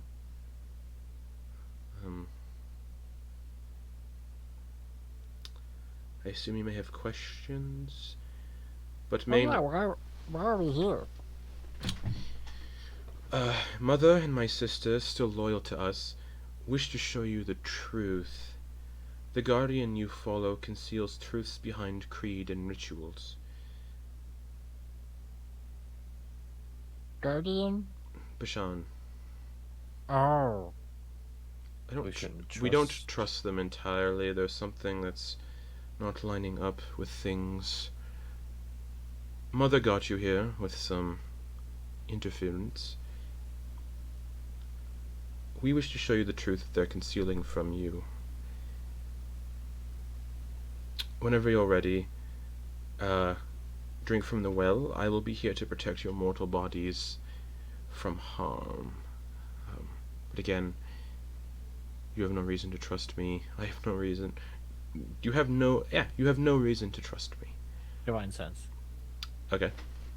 And let me pull up Igwil's stat block. Yeah. Her mother's neutral evil, I believe. She reads, we'll say, yeah, she doesn't ping evil. Doesn't ping good either. And doesn't ping like any of the other things that Divine Sense pings. Celestial fiend or undead. No. Okay. You would know. Or anything affected by the Hallow spell, Nope. which I think is. Gosh, I wish I had that on here. That sucks that it's like that. That it. But I think Fae is also on the Hallow spell, but whatever. Let's take a gander. Because, I mean, You can sense anything affected by the Hallow spell. yeah, let's see here. Igwilf goes by many names. I don't know if you all would know like other names. Anything affected by the Hallow spell. Celestials, elementals, fae, fiends, and undead can't enter the area. Yeah, doesn't ping as any of the creatures that Divine Sense would detect. I think Divine Sense would detect if like an area is under the effect of the Hallow spell, because that makes sense to me if that's what that means. Yeah. You can probably assume she has some fae about her if she's able to step between the domains and is a daughter of Baba Yaga. Yeah. Alright. Sorry, we have no reason to trust her. Sorry, I interrupted right when you said that. You have no reason to trust me, but you do seem to be keeping my mother around, so maybe you're open to trusting things. I mean, more information is always good. Right. Guardian Pashan knows more about the Grand Restoration and what is to occur than they're letting on. They know more about these surging ley lines than they're letting on. You think they'd want to let people know of coming threats and whatnot, and not keep it secret. For some reason, the lay guardians are keeping these secrets to themselves and not revealing them to anyone else. They've been working in secret for some reason, and a few of us are trying to figure out why. Well, you're in luck. And then we did. But Mother thought the people getting pulled into these machinations should at least know what they're dealing with, what they're being brought into without knowledge of, in a sense. The Grand Restoration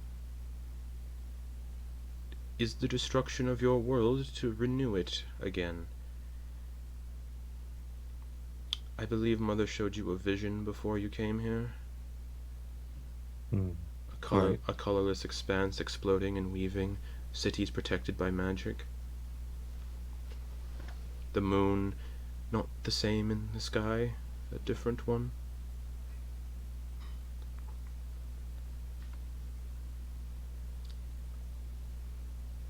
I believe you learned that the Grand Restoration will call down something from the sky and renew the world, restore the world.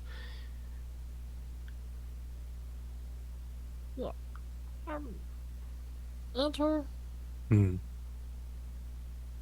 didn't Bashan say that you're like in line to like be part of the Leyline Guardians? So like we're like right on the doorstep of learning some information. So, Maybe.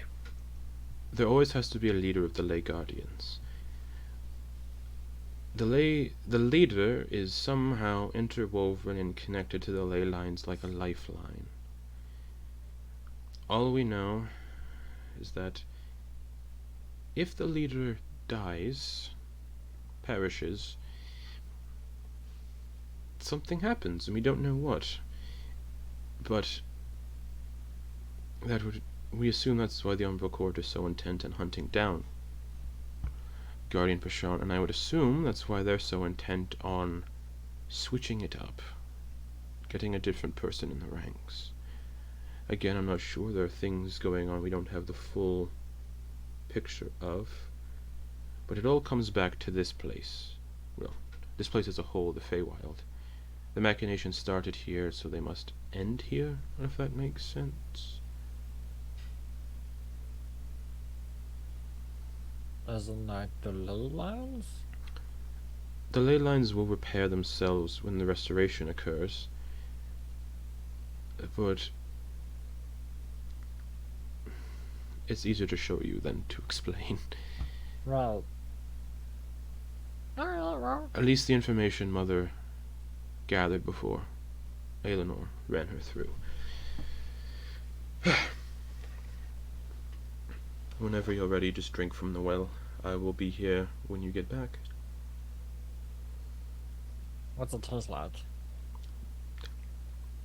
Mint. I don't know. Yum. It's very green. It's like the ecto coolers. Yeah, it's like Ecto Cooler. Lionel's like, so I can't imbibe liquid. You will be fine. Alright. And he drinks, and your minds drift elsewhere, and like falling asleep or falling into a trance, you find yourself standing on the back of something moving at high speed. The skies around you are a tapestry of exploding colors and chaos. The shattered black moon of Tyne is being pulled down into Delnasra proper by the mint-green tendril-like manifestations of the ley lines. And the whole world is exploding and shattering into flashes of mint-green light, while cities across the planet encased in mint-green domes of energy begin to float up and away from the destruction. And you're speeding towards this ensuing chaos. And looking ahead, you're standing on the back of an impossibly long creature, the size of a city, yet also stretching to infinite length in this colorful, infinite expanse. Its body is dark purple and rough, and jagged with spines the size of mountain tops. You can see two large fins the size of cities on either side. The body resembles a whale of sorts, but as it flies, you see a large head with shark-like features, kind of intermixed with a whale's, open up, revealing a massive jagged maw that could swallow like cities whole. Tendrils of mint-green energy seem to be siphoned from this ensuing erupting chaos while the world is exploding but also renewing at the same time. And these tendrils are being siphoned away from this chaos towards the creature you're riding, like it's consuming the energy that is erupting there. Standing on the head of this beast, holding the blue lumen spire you first came into contact with, is Duskreeper Eleanor, as if he's trying to control the beast.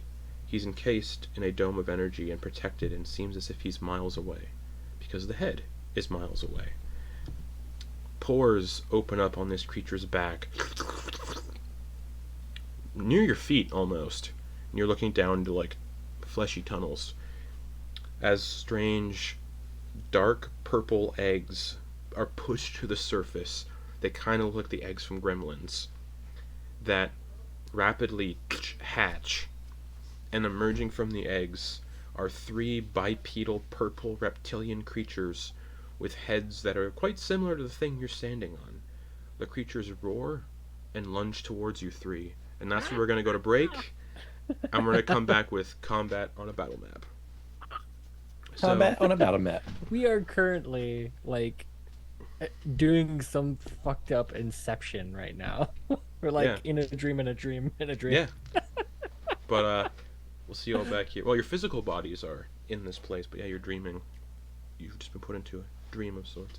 But yeah, we'll pick up there in about 10 minutes with y'all riding a big old weird whale thing that's consuming magic, it looks like. So yeah, we'll be back here in about 10 minutes.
Now we're not muted. Right on the big old back of a big old space whale thing, being controlled possibly by Duskreeper Aelinor while the world's exploding and in pieces and their cities floating in this colorful void explosion.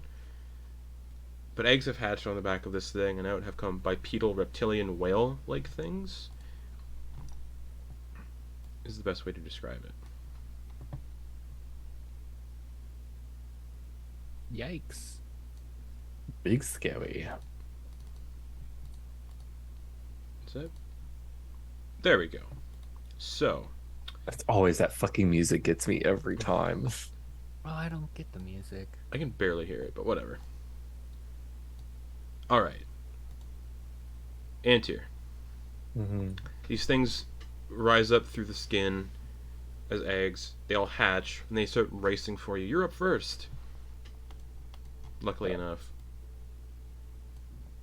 Okay. Might as well. Steps up.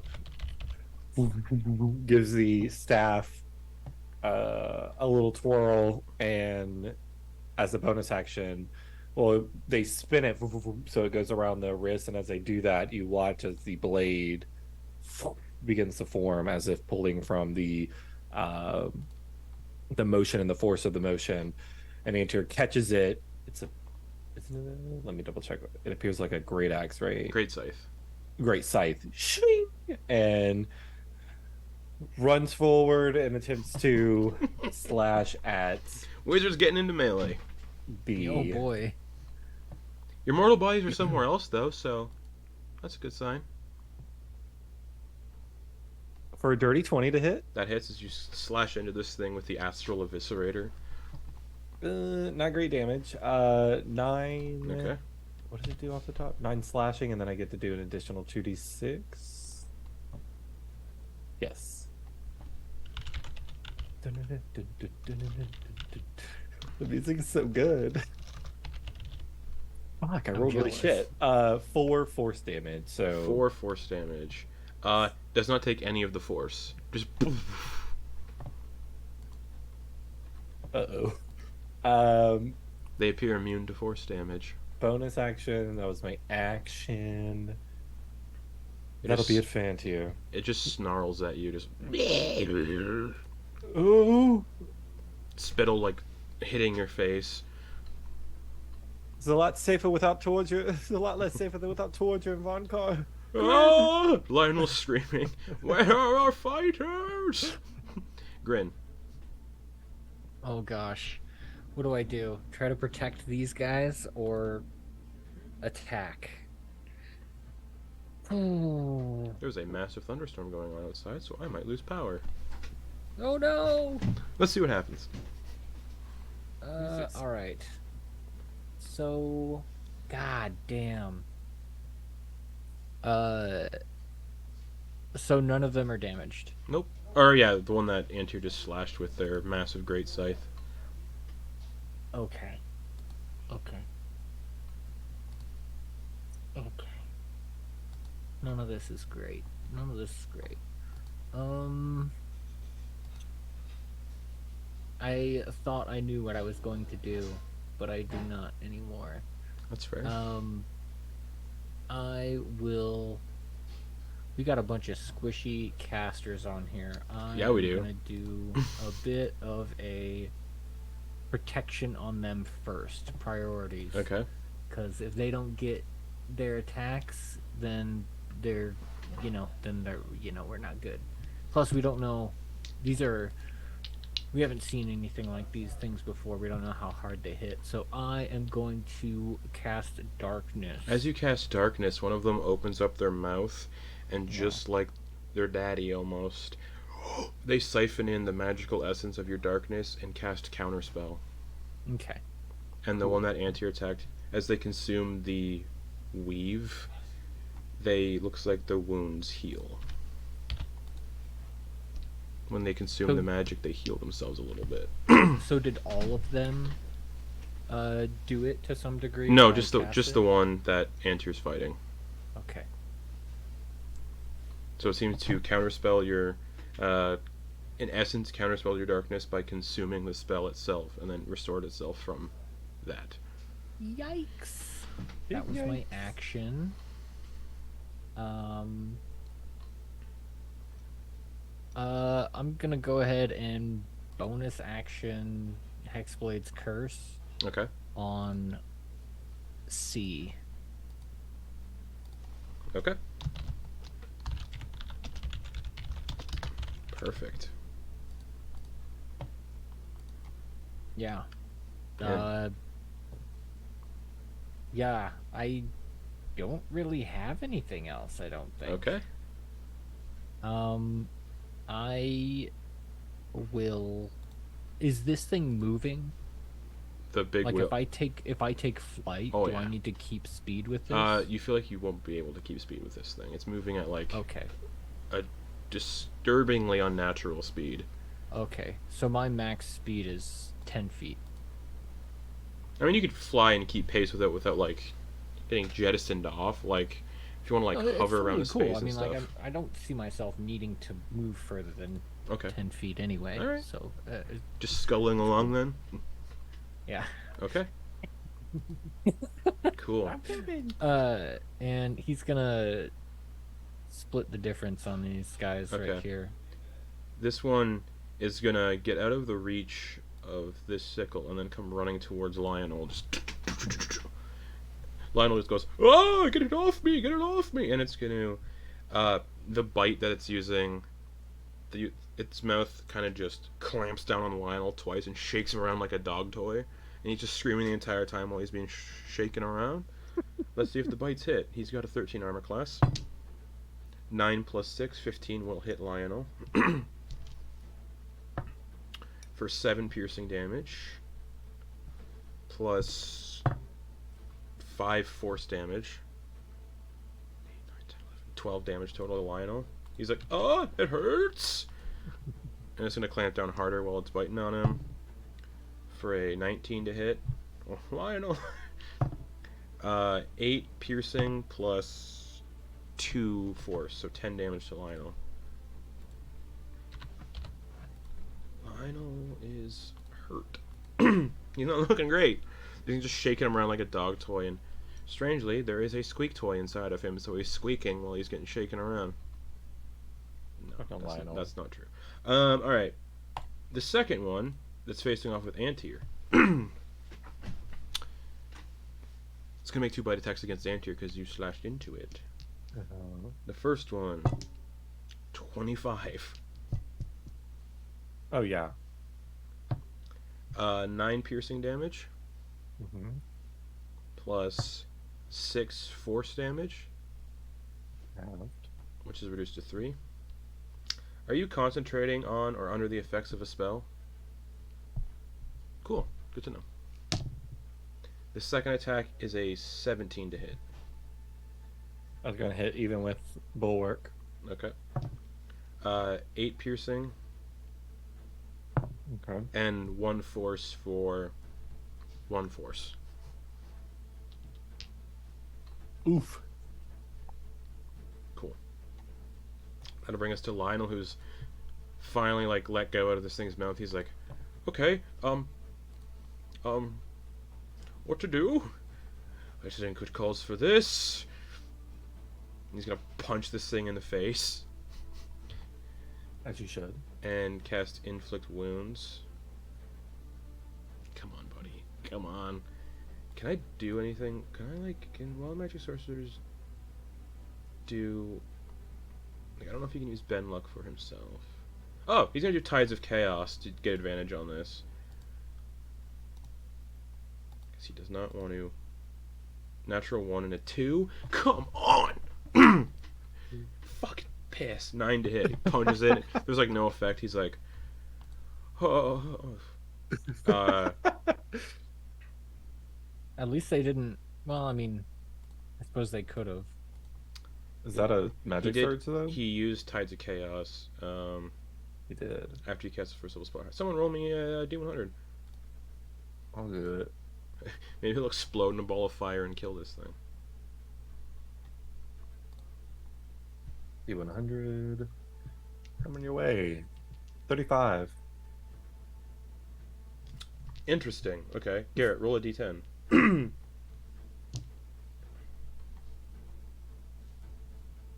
5. 5. Excuse me. Okay. 5. He's like, I feel younger. That's all he says. Oh my god. DA's this bitch. He got 5 years younger. So now he's 1,122. Hey, you know, the You win some, you Yeah, DH some. I mean, yeah, Bonus action. take what you can get. God, he's just gonna stay there.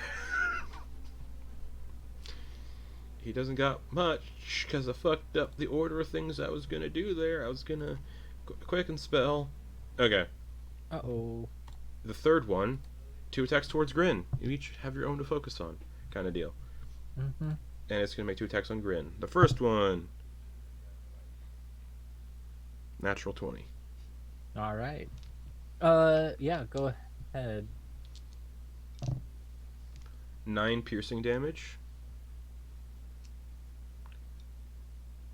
And 7 force damage. 9 And 7. and 7. Ouchie. The second bite is a natural 1. Beautiful. Just trying to like snap at you, but it's not used to like. Well, it's not used, but like you're so small, the target. It's just trying to like. It's like a cat trying to catch a fly. Antyr.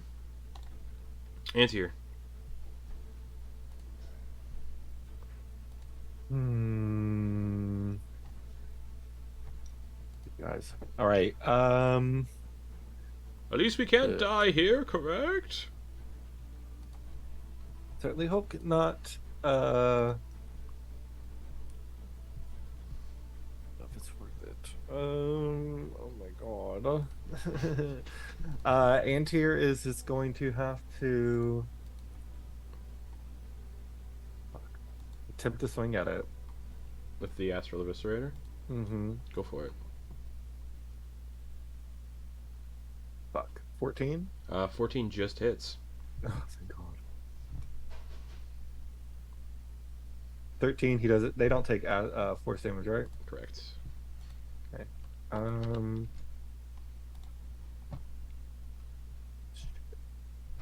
Bonus action. Starlight Step. Okay.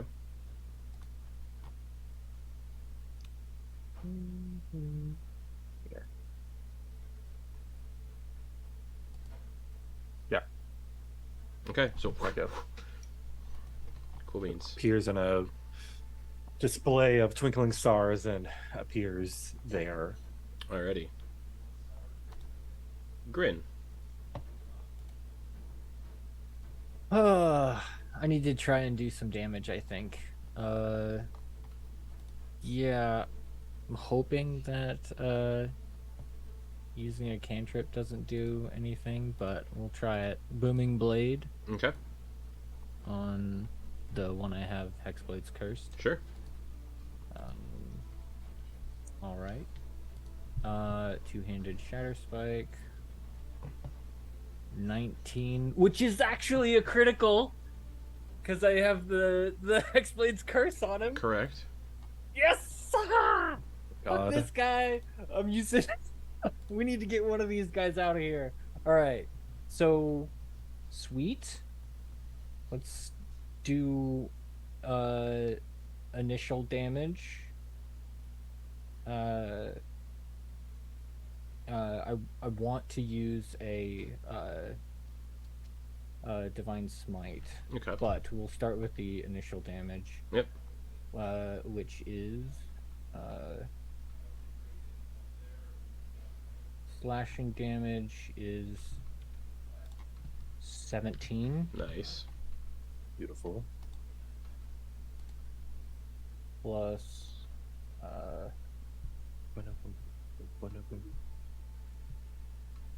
oh wait, that's not correct. Scratch that. I just need to roll 2d8s. Sorry, I forgot. No worries. Yes. 8 and 3. So 11 Okay. plus Um,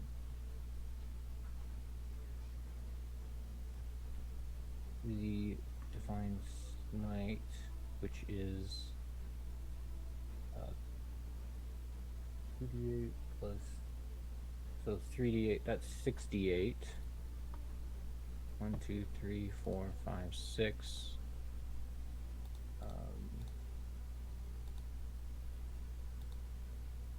I get to re-roll that 2. Okay. So Nice. 29. And I'm gonna re-roll one of those. And it's a 1. I have to go with that, so total of 30. So that is 58 damage. Yeah, that one's looking hurt now.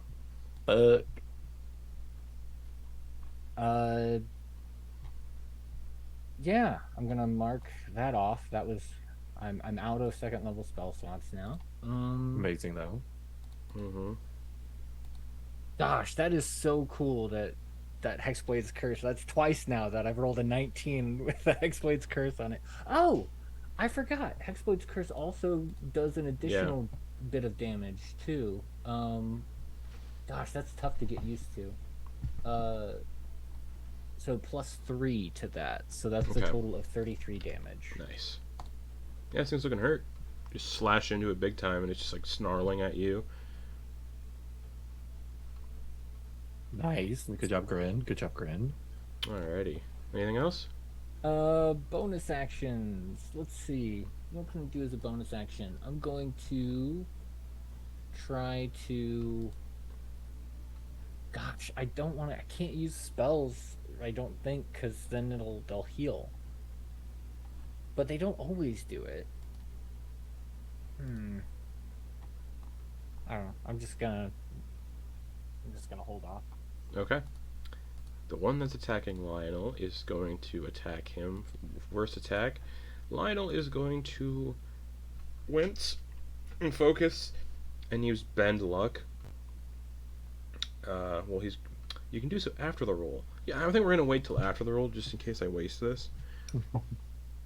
Bite attack. A 5 plus 6 would be 11, which would miss. He's like, whoa! Nice. He like rolls out of the way. The second one is a 16 plus 6 for a 22. Bend Luck only reduces it by a d4. Oh, after the roll, but before any effects occur. Yeah, so Bend Luck's not gonna help him here. Okay, so it hits him. Damn. Wait, is there anything you can do though? No, Bend Luck. Okay, cool. That's nice. So that's gonna hit. This only gets hit by 1. 5 piercing damage. That's the minimum, so that's good. He's at 8 hit points. Yikes. And 1 force damage. Okay. Looking strong there, Lionel.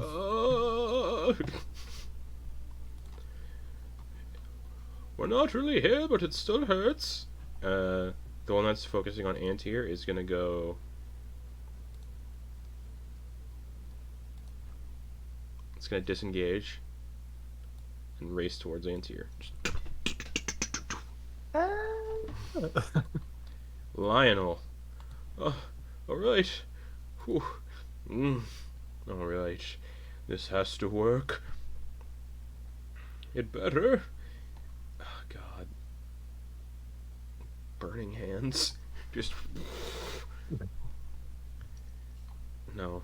No. Nope. He's going to.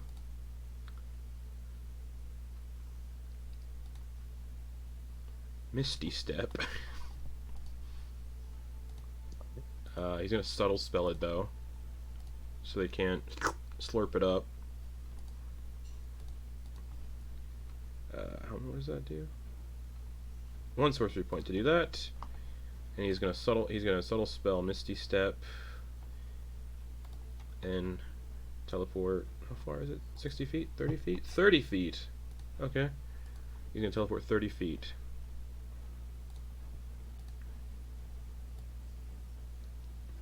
To just there. Ooh. So he And then he's gonna run 30 feet. Scurry 30 feet this way. Just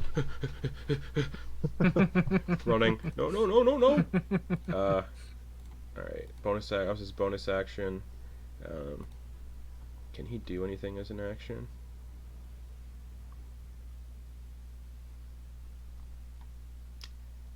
Cast a cantrip. He's gonna open up his mouth like a Nintendo character and just shoot a firebolt out of his mouth towards the one that was attacking him. For a 13! Ugh, just misses. Oh, fuck! Piss! Antyr, do something! What? C is going to attack Grin twice. Are you concentrating on or under the effects of a spell? No. Cool. First attack, 22. That hits. Okay. 5 piercing damage. Ouch. 5 force. Ouch. I am below half health. Second attack. An 11 will not hit. Hooray! So Snap's trying to get you with a second hit. Just doesn't make Ow. purchase. Antyr.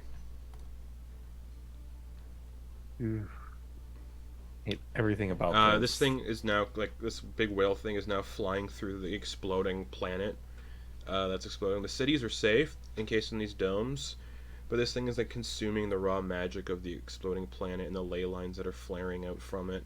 And it's also, like, trying to drop these same eggs into the cities, but the eggs are disintegrating as soon as they hit the barriers. And underneath, like, each of the floating cities, you can see, like, colorful crystals that have been, like, embedded into the foundations of each city. And Okay. you would remember that the Ley Guardians were sending clusters of crystals all to the capital cities around the world. Hate everything about that. All right. So they definitely know something. Okay. Yep. Another Starlight Step. Oof.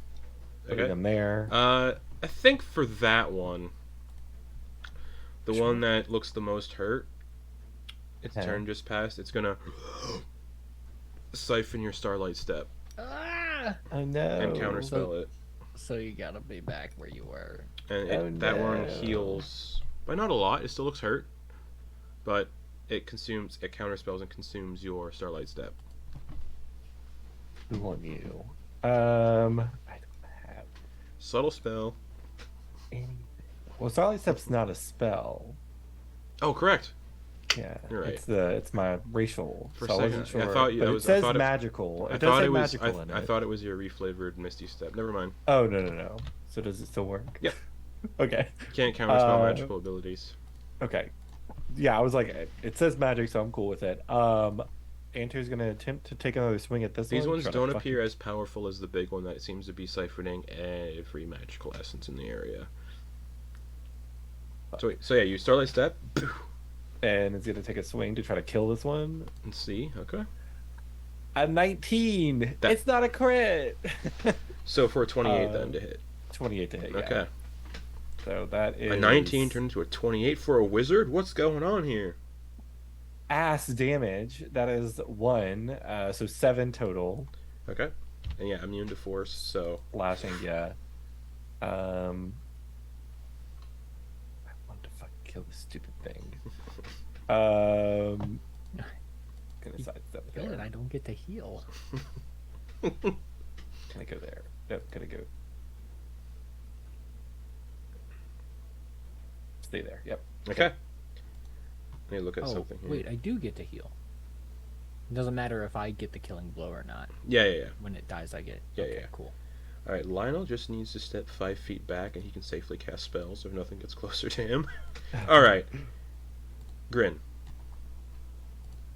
Grin's gonna try and take one of these guys out. Okay. So he's just gonna do another booming blade on the one in front of him, Sure. and hopefully Oh, that was almost a nat 1. Ugh. 21 to hit. 21 hits. All right. That will be. We'll do that. Ooh, nice. Not bad. And then This one's looking real D8. bad. A D8. That was a 1. I can re-roll that. Yep. 7. That's better. That's a total of 18. It's looking Damage. really bad, and as it's like on its last legs, its blood is hard to describe as it's like seeping from the wounds. Its blood is like dark, dark blue and glimmers like Oh. starlight. +3. Oh, it dies. +3 because it had the Hexblade's curse. curse on it. It's like an animal who's been Yes. like hit by a car and doesn't like fully die until it like runs a bit.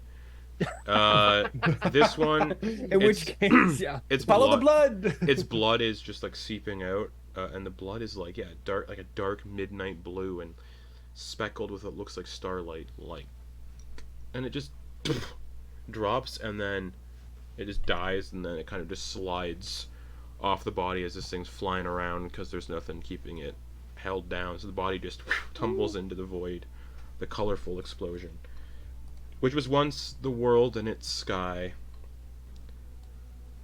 Grin killed one of these things. Yay! Good job. Grin's I get- 5th kill in this campaign. Yes. I get to heal 7 You hit do. points as well. What the fuck is this thing called? That's right.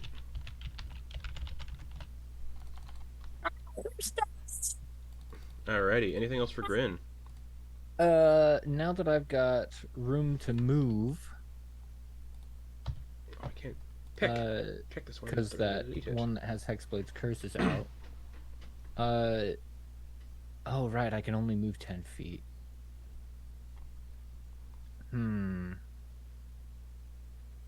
For purposes that you don't know, Antyr, he's gonna move 5, 10 away. You might be thinking like You are no Hopper in my book. Hopper would stand in front of me proudly to defend my honor. Yeah. Uh-oh. Anything else? That's my movement. I don't want to use any of my bonus actions for spells because I don't want them to heal, Okay. and it seems like they could. If it helps, only one of them hasn't been hit yet. And that's the one that's been attacking Lionel. Okay. Alright. The other one is it looks a little hurt, but like nothing, its wounds aren't really showing. So A is the one that hasn't been hit yet. Correct. Okay, cool. That ends my turn. A is gonna gun straight for Lionel.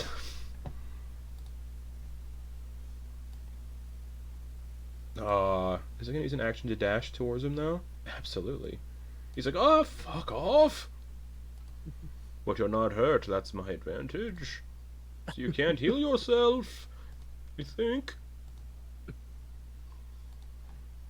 He's at 7 hit points, Lionel. He's not looking great. B is gonna run up towards Antyr and attack Antyr twice. My honor. Huzzah! Does a 10 hit? No. Oh my god. The first attack against Antyr misses. Second one. Does a 10 hit? 2 10s. No, a 10 does not hit either. Lionel's like, yes! Bob and weave. That's what they say. Lionel, he's got one right in front of him. God damn it. Bonus action. Oh, I did Subtle Spell last round. Can somebody roll D100, please? Oh yeah. Because he's got a Feywild Shard and it causes surges anytime he uses meta magic. 66. Summons a devil? Up to 3 creatures you choose within 30 feet if you take 4d10 lightning damage. The big scary monster. So- at least- So as he teleported away, it's a delayed reaction. He's like, then there's a delayed reaction a little bit, and then up I to think 3. something's supposed to. So 4d10 lightning. Okay, for those 2 that are still up. That's a good wild magic surge. It's not a bad Yeah. one. Yeah, He not could have picked. He bad. could have picked Antyr for one of those. Yeah, Oh, could have. It poop would damage, be- 11 damage for 4d10. No. Come on. Got it. He's like, oh, it's hurt now, but it can't counterspell what it can't see. Fuck it, he's gonna subtle spell. I forgot that he had subtle spell when I built this encounter. Now I feel like kind of a wiener. I do too, but I don't have any spells that are gonna work. He's gonna against subtle them. spell. He's gonna use a second level spell slot to cast inflict wounds. So that's 4d10, not 3d10. Okay. So he's gonna try to hit it again, and he's gonna use bend luck. No, he can't use bend luck on his own, can he?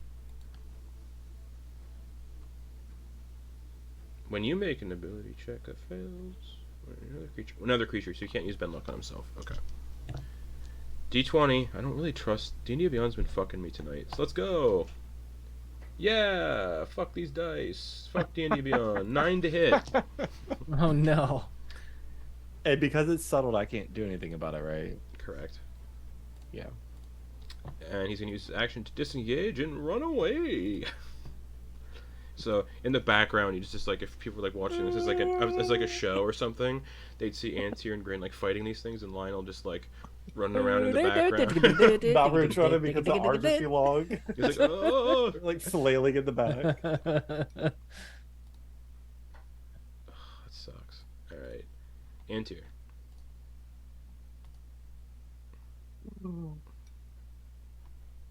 Okay. I don't have anything. All right. Antyr is going to. This is a smart move, but Antyr doesn't know this.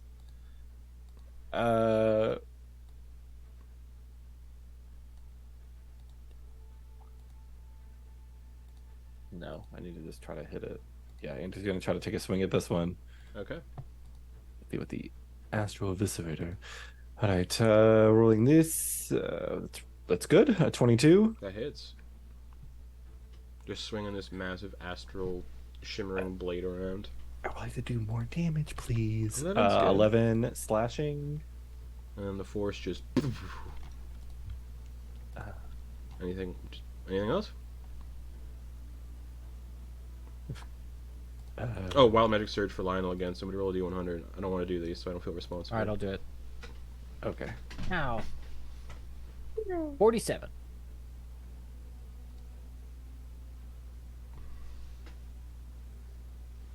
That's a fireball, isn't it? No, it's not. Oh, okay. Give me a sec. This Chicken wang. loading screen pops up. The game that we're playing kind of freezes like a new asset's being loaded in. Crazy. A rift in space opens. Magic. The ley lines that are flaring and exploding coalesce into a singular point on the battlefield.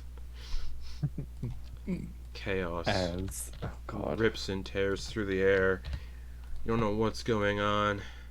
Lionel's screaming. Chaos. Lionel's screaming in the background, not in control of his own abilities. Grin and Antyr stoically facing down one of these beings, fighting it to the end. I'm just Are we riffing. killing babies? I'm just riffing until I get this Technically- sorted out. Technically, there are children, I think. Time slows to a still. You hear church bells and celestial noises and what sounds like an angelic choir in the background. You hear the braying of a horse Garrett, that's you. coming through the sky. coming through the air as this mint green rift appears. Where does it appear? I think it's 10 feet. It's a disintegrate on this big whale. Oh, within 5 feet. A rift explodes as Lionel's running away. It explodes right behind him. Like an action scene in a... And stepping out You'll be fine as long as you don't look at the explosion. Stepping out from the rift, summoned by this wild magic surge, is a majestic equestrian creature with a golden horn and a golden mane. A unicorn Oh, comes into existence. brain didn't even register that. Controlled by the DM, a unicorn appears. I am so excited for this. Unicorns are so fucked. And Lionel amazing. just screams, "What the fuck is that? What is going on? Oh my god, what is going on? Is it a friend? Ah!" Is it a friend? Lawful good. in the Feywild sense, though. 9 So plus who 2, knows? 11. Alrighty, yeah, unicorn appears behind Lionel as he's running away. That was that wild magic surge. Okay, Antyr, you're done your turn? Sorry? Yeah. Okay, cool. Grin, you just see a rift open up behind Lionel and a unicorn just like appears. Cool. I want to capture the No, I'm joking. I'm actually going to move there. Okay. All right, cool. Yep. Does Yep. not attack or anything. Sweet. Then I will move there. And I am going to throw a net at A Okay. Make an attack so roll. that it restrains it and hopefully, yeah, we'll see. 16 to hit. 16 hits. All right, it is restrained. A creature can use its action to make a DC 10 strength check, freeing itself or another creature within its reach on a success. Okay. So yeah, it's just covered in a net. Yep. That's my action. That was mostly to help protect our boy Lionel. Mm-hmm. Bonus action. What does my thing say for invisibility now? Well, the start of my next turn. Damn, so I don't get any benefits. I have to do it at the beginning of my turn if I want advantage. Oh, I got a fucked idea. Oh, I'm thinking to myself.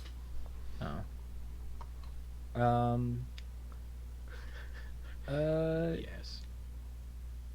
All right. So that thing did not try to attack me with its reaction. Nope. So I'm going to hold off on trying to use a spell. Okay. 'Cause I have a feeling that it might want to heal itself Okay. instead of taking an attack at me. So that'll be the end of my turn. All right. Okay. It's gonna bring us to A. Is restrained by a net, so it's gonna attempt to break out of the net. What does it have to do? It's just a DC 10 to Strength? just get out of it. And this is strength, you said? Yes. Okay. With disadvantage because it's restrained, so I have to roll that again. Oh no. Yeah, I think I'll just say disadvantage because I'm not sure. Natural 1. Oh no. So it's like struggling to get out of the net. I don't think that's how. I think it's only a disadvantage on attacks, but whatever. I can't remember. B. Oh, it's gonna attack Antyr twice. Antyr, are you concentrating or affected by a spell right now? No, Are you lying to me? I'm not. I'm not affected by anything. That's gonna be a 12 to hit. Fucking hell. That's gonna hit. Ah, 12. you're not gonna. No, because then it's gonna heal. Wait. Wait. What's going on here? Can I? Can you what?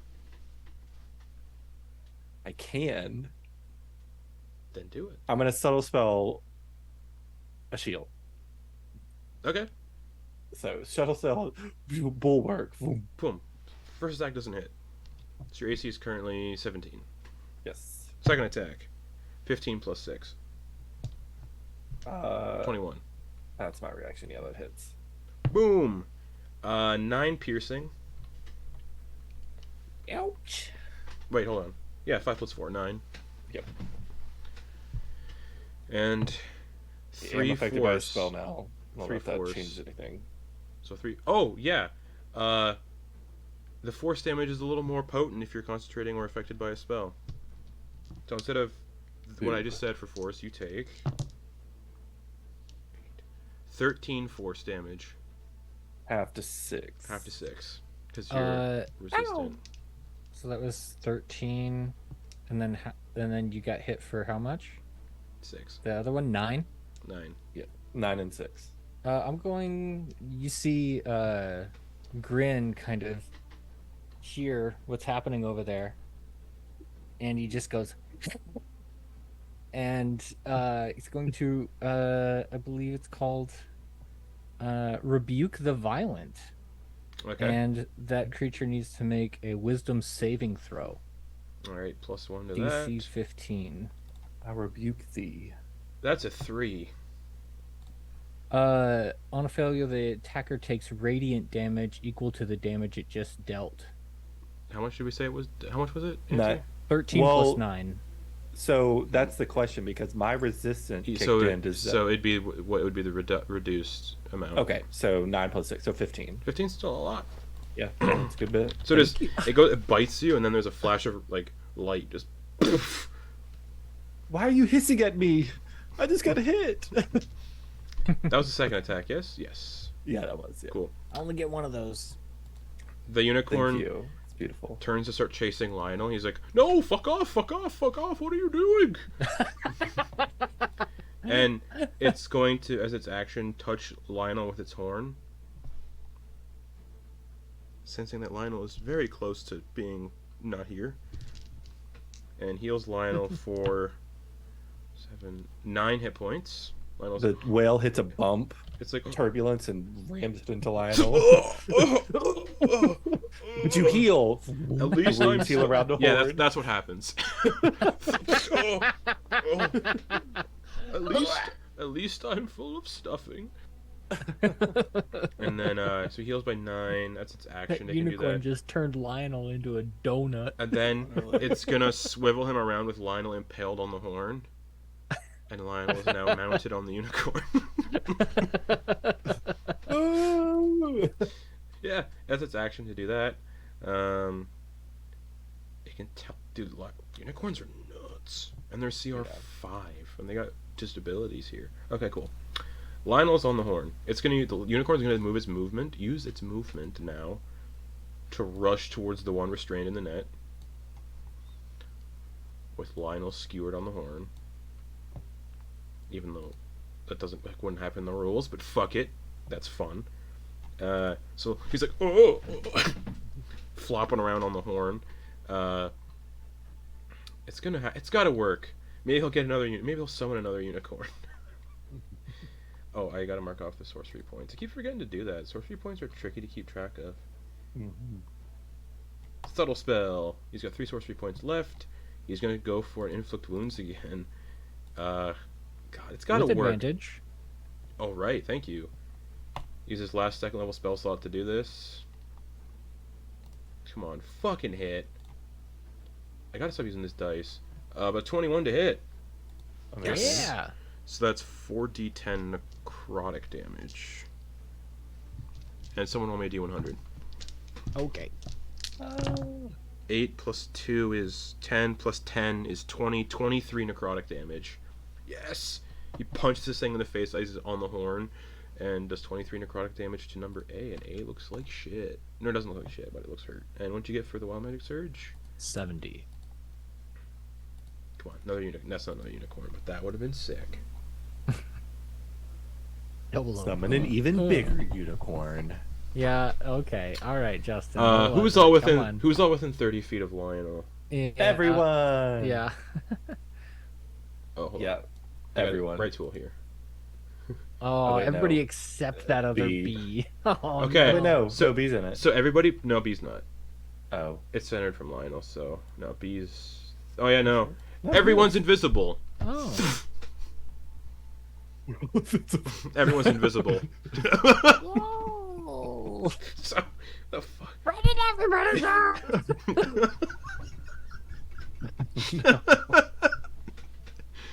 Oh no. Wait, is there a limit? Maybe there's a limit. Maybe there's a limit. Each creature within 30 feet of you becomes invisible for the next minute. The invisibility ends when a creature when it attacks or casts a spell. Okay, All cool. right. So everyone's just invisible. Just. Fucking stalemate. Oh no. Lionel's like, what? Like you can. He looks around. He's like, are you all still here? Hello? Hello? Yeah. Hello? Okay. Well, he's still floating there on an invisible. He's invisible to each creature, so he'd be invisible too. Yeah. Or actually, would he? It says each creature within 30 feet of you. So yeah, Yeah. I'll say he's invisible too, because otherwise that's wrong. Just imagine he's just like, Hello? Floating there. Everyone? Oh no. He's subtle spelled, so bonus action. He's just gonna yeah. He's just gonna chill on the horn. Antyr, you're invisible. Everyone's invisible. Even the one you're standing in front of. So all attacks are just straight rolls. Yeah. Technically, yeah, all attacks right now would be straight rolls. Because advantage Right. for being You'd have invisible would get advantage, cut but out Also disadvantage. because they're invisible. The restrained one, same rules apply. So everything is just straight rolls across the board right now.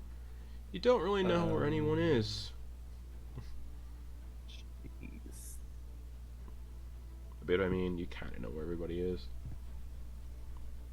Lionel's just continuously going, hello? Andrew's gonna pop a healing potion. Okay. That doesn't count Nice. as like a Good thing, call. right? Yeah, you can do that. Okay.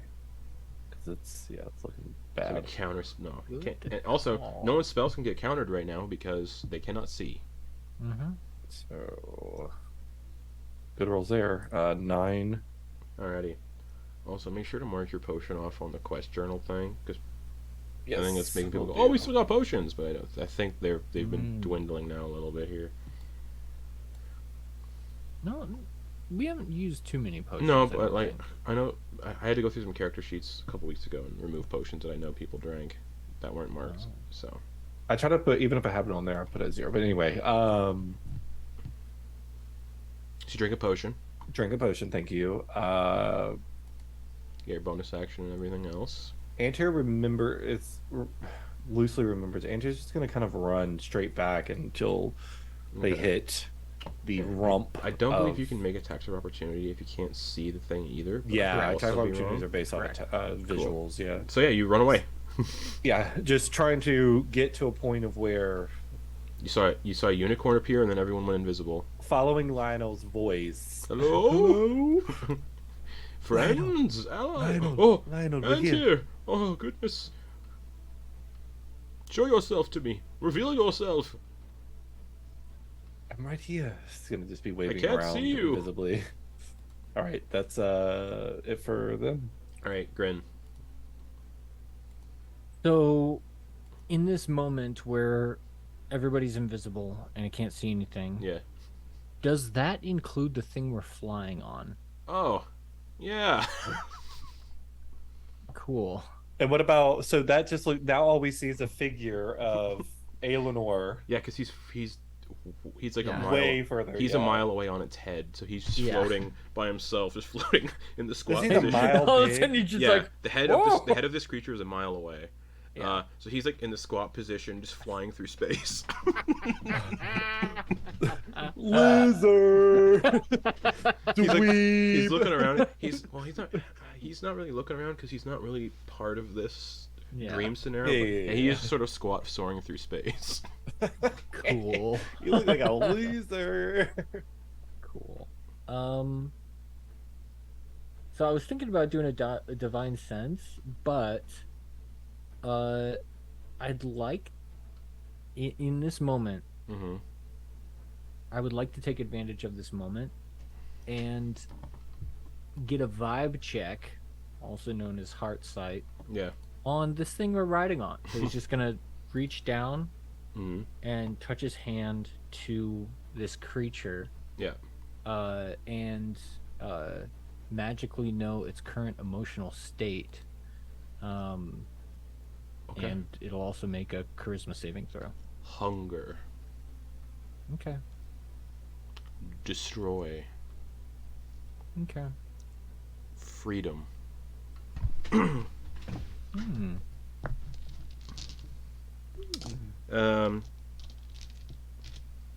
And then charisma save. Yeah, charisma. 13. If it's that fails. Oh, what were you Is gonna it say? a- Sorry. I mean, huh? What were you gonna say before I said something? Oh, I was gonna say if it's a celestial fiend or undead, it automatically fails. Oh, you know. But alignment. Chaotic evil. Ooh. So potentially abyssal in nature, but doesn't have to Actually, be. neutral makes more sense. Oh, okay. I'll say. Neutral evil. Yeah. Just kind of selfish. Hunger. Yeah. Mm-hmm. Self-driven, self-motivated. Same as the hag, or Baba Yaga. Yeah. Baba Yaga. All right. And then for my bonus action, let's see. I wish Heart Sense gave you this thing's name, because I would tell you. Does Enter cast Identify on it. Who are you? So I think I will.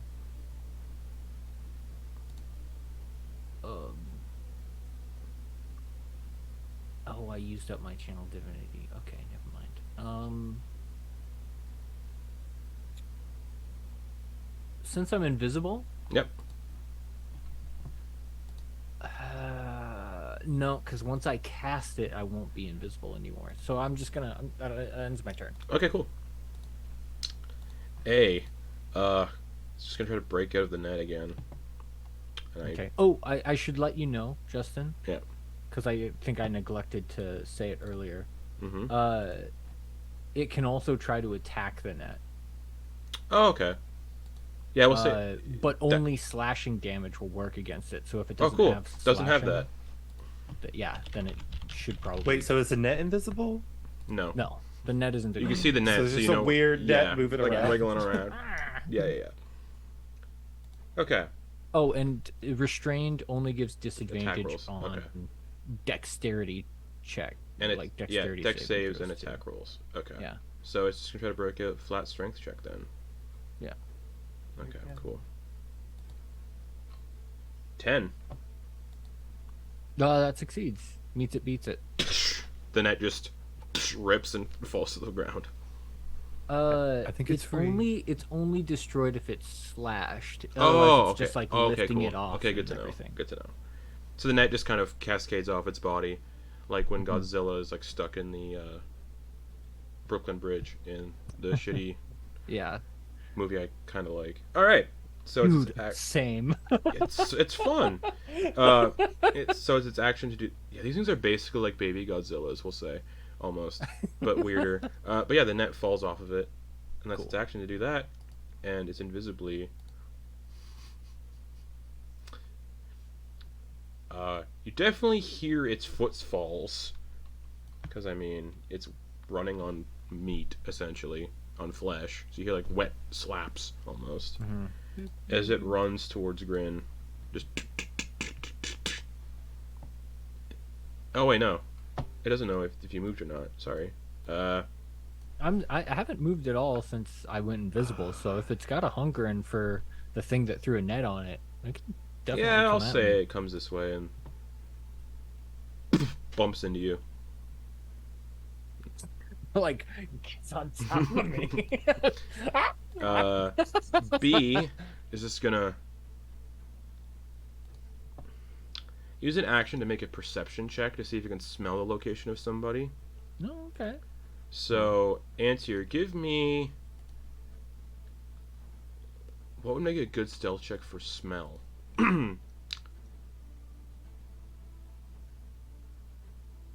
Constitution? To see if you're good at how stinky you are today.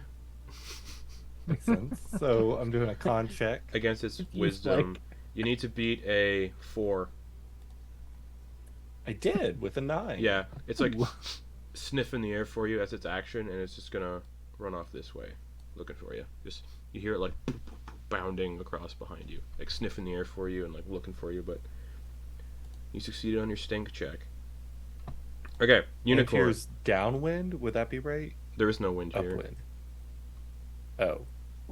Oh. You're in, there's Even no more oxygen. There's disoriented. also no oxygen here, but you're all breathing because you're technically not actually here. Oh. You're I see. essentially Okay. in space where the planet used to be. You are in like space. Unicorn. It's invisible.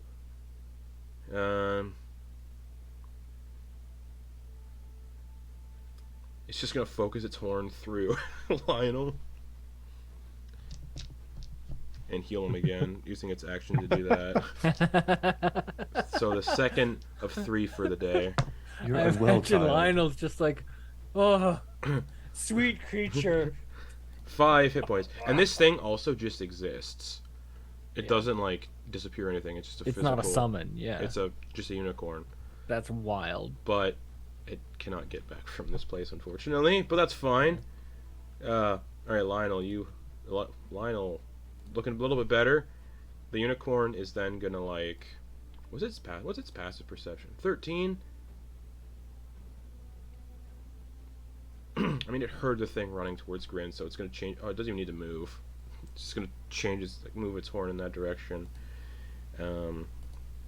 Lionel, well, impaled on the end of this horn. What can he do?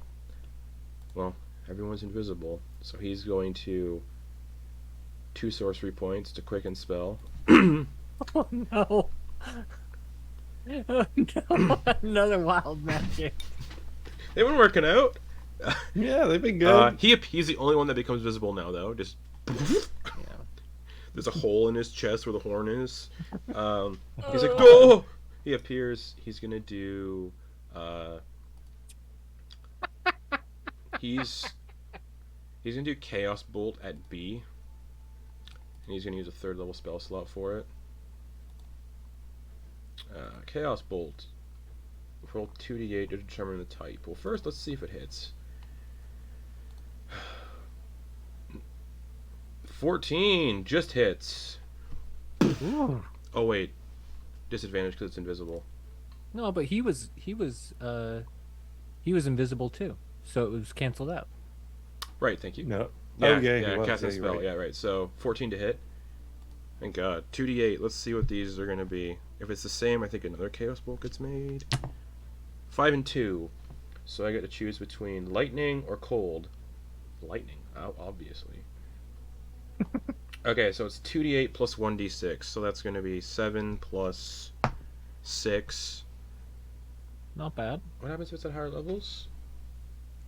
An extra d6. Okay. Yeah, So wait, I get 7. What did I say? 7 plus 6. Mm-hmm. That's 14 plus 5. 19 19. lightning damage to that one. Nice. And sorcerers are cool. I don't know why people malign them. Anyways, 19 lightning damage to that one. Oof. You all see where the bolt hits. Just. And now Lionel's visible, right? Yeah, and he heard it running, so that's why I'm saying he could do that. Yeah. Wild Magic Surge. Somebody roll it. You do it I'll do this it. time. Yeah. 50 word.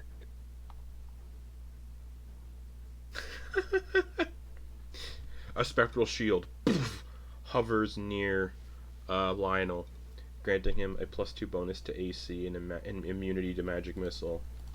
Excellent. Amazing. So his AC is currently 15. He's like, oh yes, I am the most powerful. So he quick and spelled that one, so he can cast a cantrip.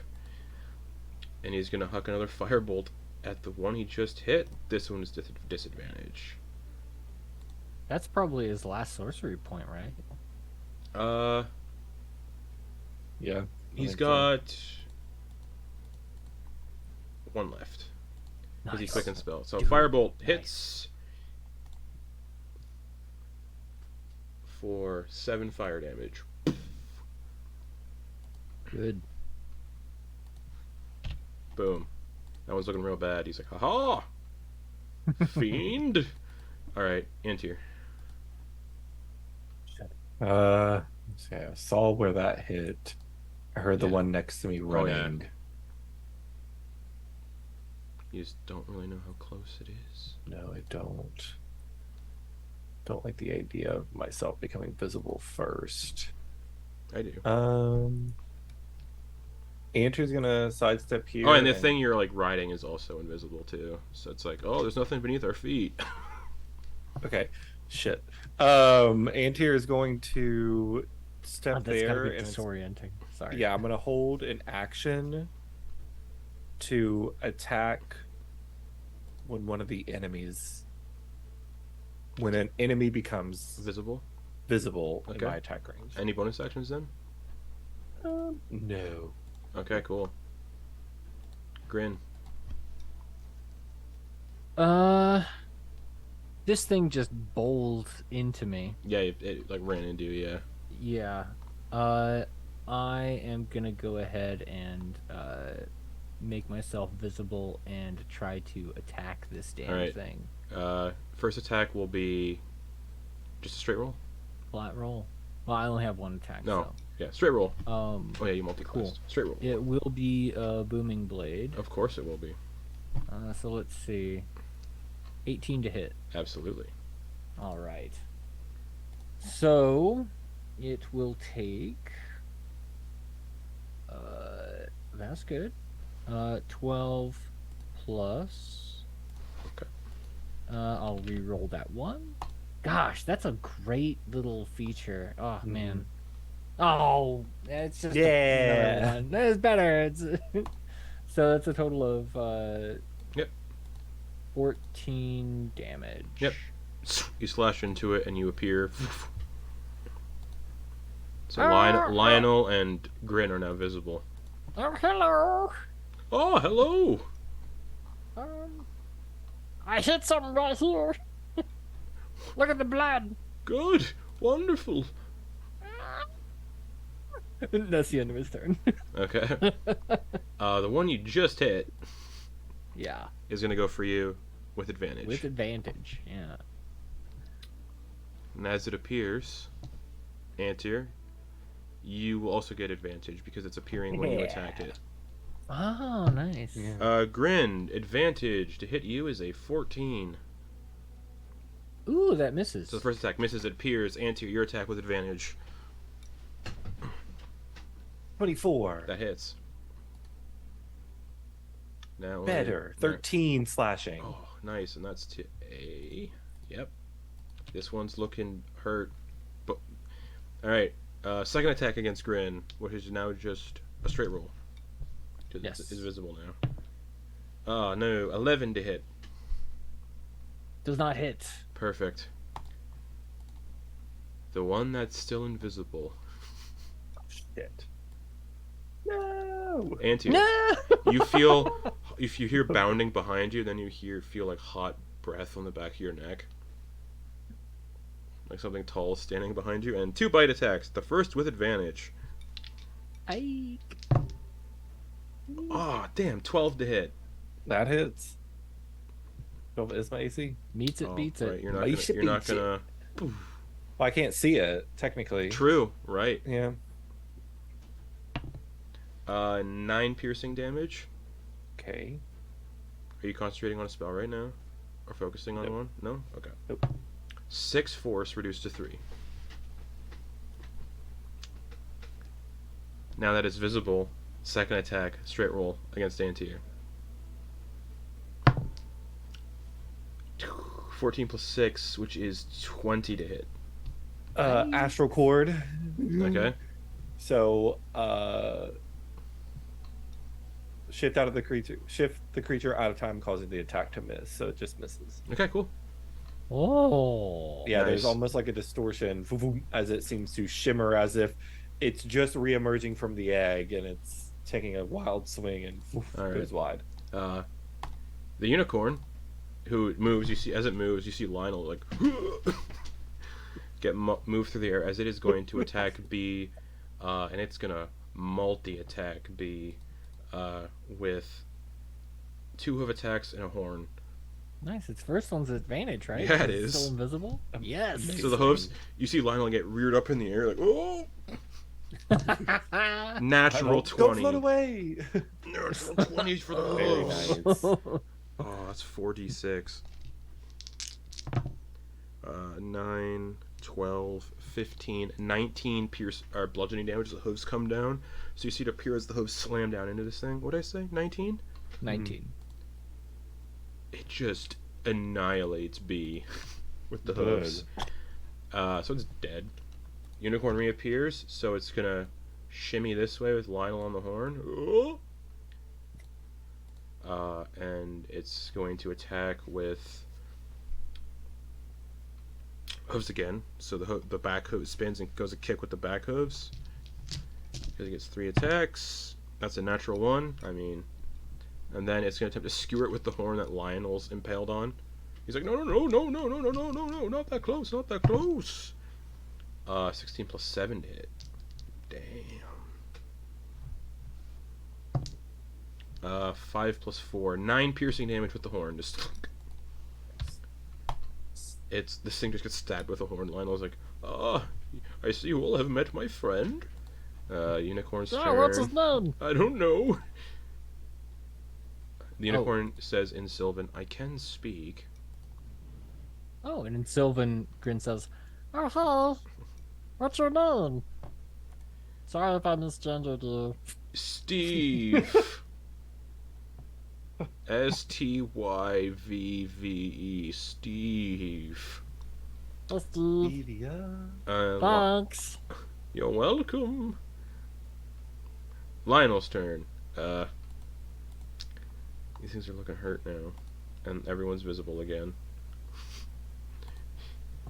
Oh no. oh no. Last sorcery point, subtle spell.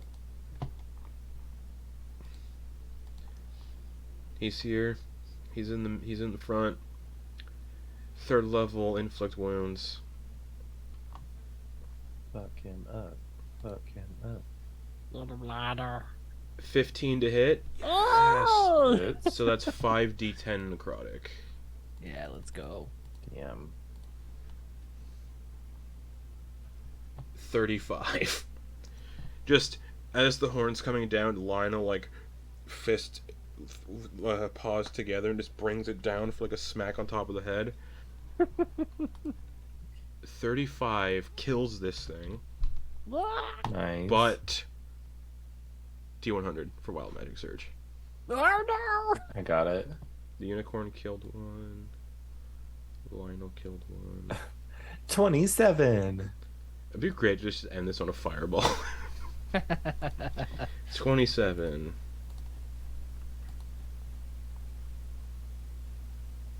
Oh, for the next minute, all your spells with a casting time of 1 action have a casting time of 1 bonus action. Okay. Now that really fucks you hard sometimes, by the way. Yeah, so he brings his Real hard. He brings his paws down on this thing, and it just scatters. He caves the head in with his paws. He's like, "Oh shit!" Hey, good job. There's a flash of light as this thing just continues to consume this exploding magic and coalescing weave. And eventually,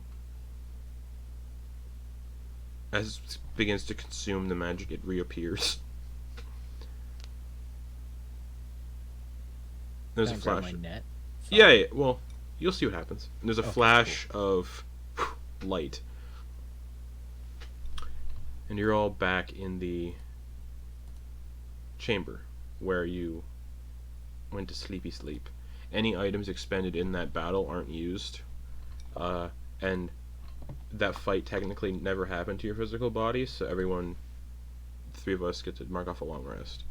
Oh, right. so the health potion. It's back. Goes back Yeah. The to- health potion was never okay. used. So the 3 of you, Lionel, Antyr, and Grin, get a long rest technically because none of your abilities were used. And yeah, you awaken in this chamber with Igwilf like sitting down in a chair and just perusing a book. Oh, you're awake, and she puts the book away. Would I have been quick enough to see if the book had a name to it? Oh, no name on the book. Okay. And she, oh, you're awake. What did you see? A big monster that bears babies out of its back. Yes, it was consuming, looked like consuming everything. I would say it was a, I mean, to slot it into a category, it's, picked up some evil stuff about it. It just seemed really hungry. So Mother was correct then. Alright. The creature you saw, the common tongue translates it to Arcane's Bane. Alright. Mother told me of it in the past. I thought it was a fairy tale. Queen Valestria, the previous Summer Queen, during the War of Eight Colors, the civil war among the Sealy courts, apparently the war was going sideways. The civil war wasn't coming to peace terms. So the Queen created a monster, a beast, that would consume the essence of the other courts and reduce them to nothing, essentially. Consume the weave that runs through all Fey things.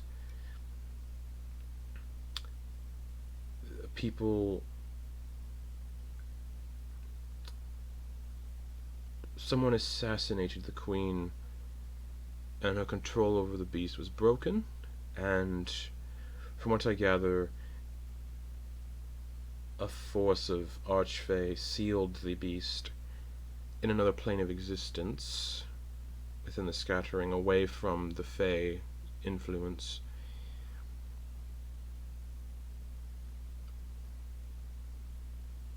And bound the creature's prison, from what I gather, to the ley lines, and the ley guardians protect the ley lines, and I assume this is why. They don't want whatever that thing is to get out and do what it does. Feed. Queen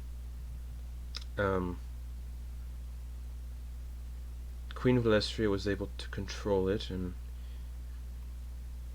I assume that's why Eleanor wants her Lumen Spire? To use her essence to control it?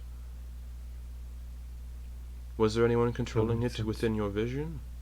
Yes, there were Eleanor was riding Right. it, astride it. Okay.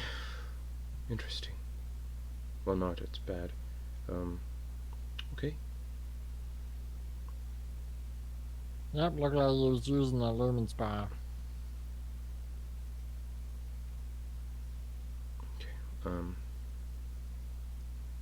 Well, Guardian Pashan knows more than they're letting on, I would assume, since their order protects the ley lines, and the ley lines are bound to this thing in some way or another.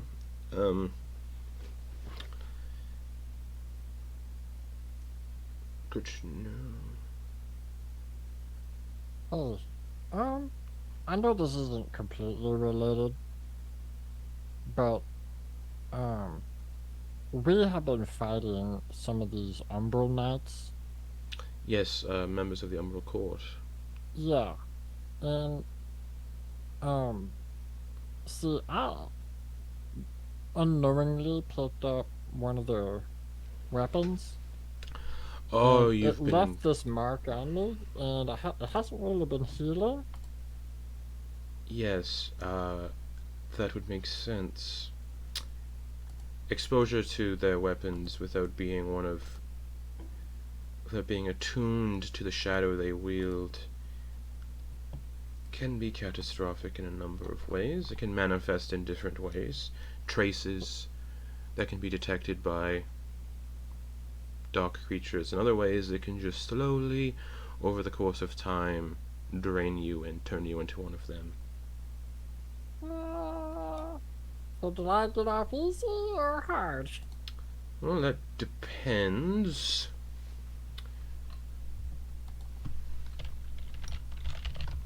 Uh, Do you trust me? I mean, if I'm being honest, no, but Good. if you've got something in mind, I'll listen to you. Well, there's two ways we can go about this. One, I can sever your hand and keep it there. Or two, I can dispel it. I mean, dispelling is probably the best for me, considering that I need 2 hands. Fair enough. She holds out her hand. Yeah, I gotta ask. Am I picking up on any kind of deception from them? Make an insight check. Okay. 20. Nope. Boom. Immediately. Alright. They're going to attempt to dispel this curse. They have a plus 16 to do so. So, I mean... Move. Yeah. 10 plus the spell's level. Okay. She may have to roll for this then. Okay. 8 plus 16. Yeah. Cool. The mark just fizzles and fades. Ah! And your max hit points would go back to what they should be. Oh, good. Thank goodness. Wonderful. Yeah, thanks. Sorry I kind of, branched it off here, but it seemed like if there was someone that knew what was going on with those guys, it might be you. Oh, absolutely. My mother and I are quite knowledgeable of the Umbo Knights. They used to belong to our court. The Oh, man, thank you. Right. Okay. Mother, I think your presence is needed. I can't relay all this information myself. The Lumen Spire kind of floats out of Antyr's belongings of its own accord. And the spectral visage of Baba Yaga manifests again, this just disgusting looking crone with like a hooked nose. She's just like, oh, it feels good to be here again. Thank you, lovely. And she brushes Antyr's face with her long, like, gnarled fingers. What's the next step, then? I said we should unite the courts. Do you think these individuals are up to the task? Looking at Grin. I'm quite enamored with this one. I do love sprites. Almost as much as I love my cats. And she like looks around at all the cats, and the cats, as soon as Baba Yaga appears, all of the cats start to like wake up and start to like move to her and like swarm her spectral image. She just begins to pet each one. Grin is just like... Well, that depends. They're not with all of their allies, and some of their allies may be less inclined to help us out. Oh yes, the rabbit. Hopper. They do serve the Sealy court, so it may be difficult to get them to see our side of things. But the courts must unite, and if they don't, then you saw what may happen if Valinor gains control of Arcane's Bane. But he's nowhere close to doing so. He does have to kill the leader of the Ley Guardians to do so. Their life force is bound to its prison. That would seem why they wish to share the burden. And Baba Yaga looks at Antyr. That would be my assumption for why they want you to join the Order, make a successor who's also bound to the ley lines. Great.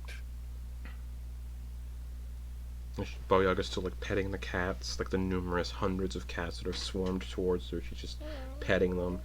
Oh, they're harmless, unless you're a mouse.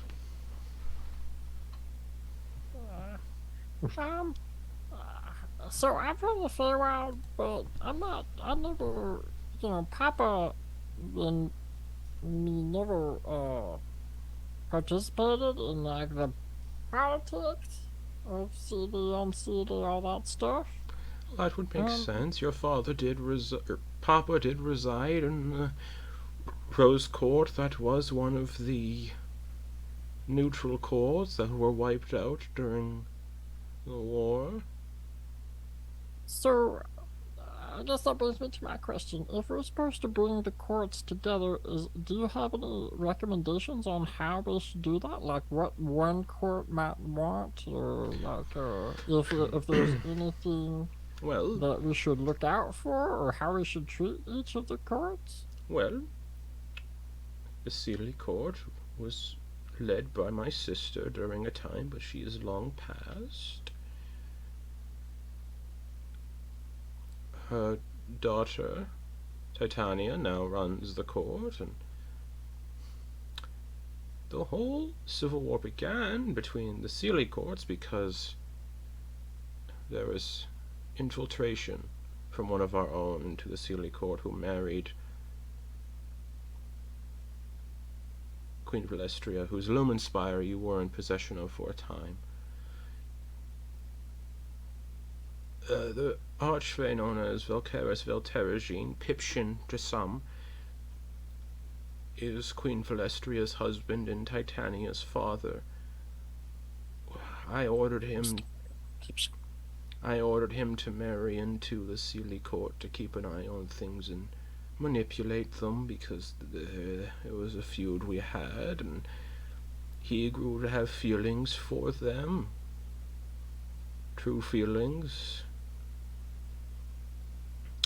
So he gifted his daughter a sword of stained glass.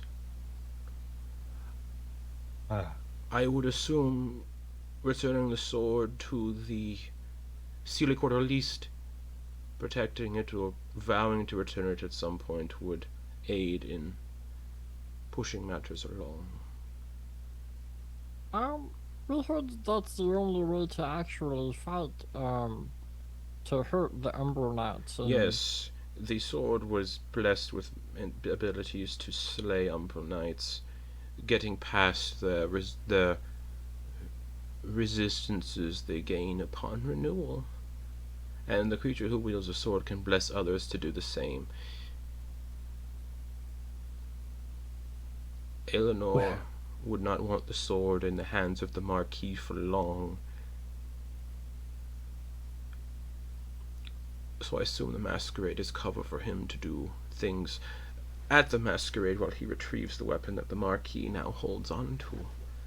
But retrieving that sword would be a good way to mend the rift between us, and in the end my sister did grow paranoid and scared of the Civil War and its growing hostilities. So she released the beast you all saw, and there were archfey among them who killed it. Well, not killed it, but banished it, and bound its essence to the ley lines, the Ley Guardian, and then created the Ley Guardians. And the leader of the Ley Guardians is so suffused with the ley lines that if they die, they say that prison will open, which is why Eleanor is most likely seeking to kill this Pashan. The sword would be a good first step. From there, things could be figured out. My niece is less hostile and open to negotiation than her mother was, and she may be more open to an alliance now that the Umber Court has killed her husband, Oberon. She may seek to temporarily bridge the gap between our courts to avenge her husband and kill the one responsible. Yeah, so we don't need to worry about that one as much, I don't think. A neutral party would be best to do it, though. Not a neutral party, but a neutral party not tied to the courts in any way whatsoever. Which would leave a few of you. The only one among you who's sort of tied to a court is this Hopper. Yeah. Mm. I mean, like, I'm kind of tied to a court too, I guess, based on what you said. Yes, but the Rose Court was always neutral and never picked sides. The leader was a scumbag, to say the least, though, but he's been dealt with a long time ago now. Oh, you're not talking about Papa, then. No. Alright, well.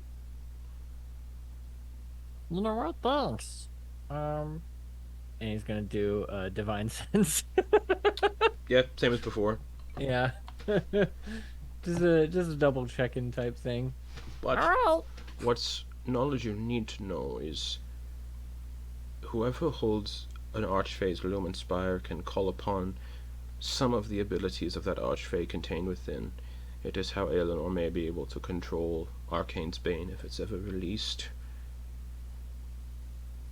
And whatever abilities Oberon's Lumen Spire would grant him would aid him in ways. She kind of looks at Antyr, and who knows what mine may give you.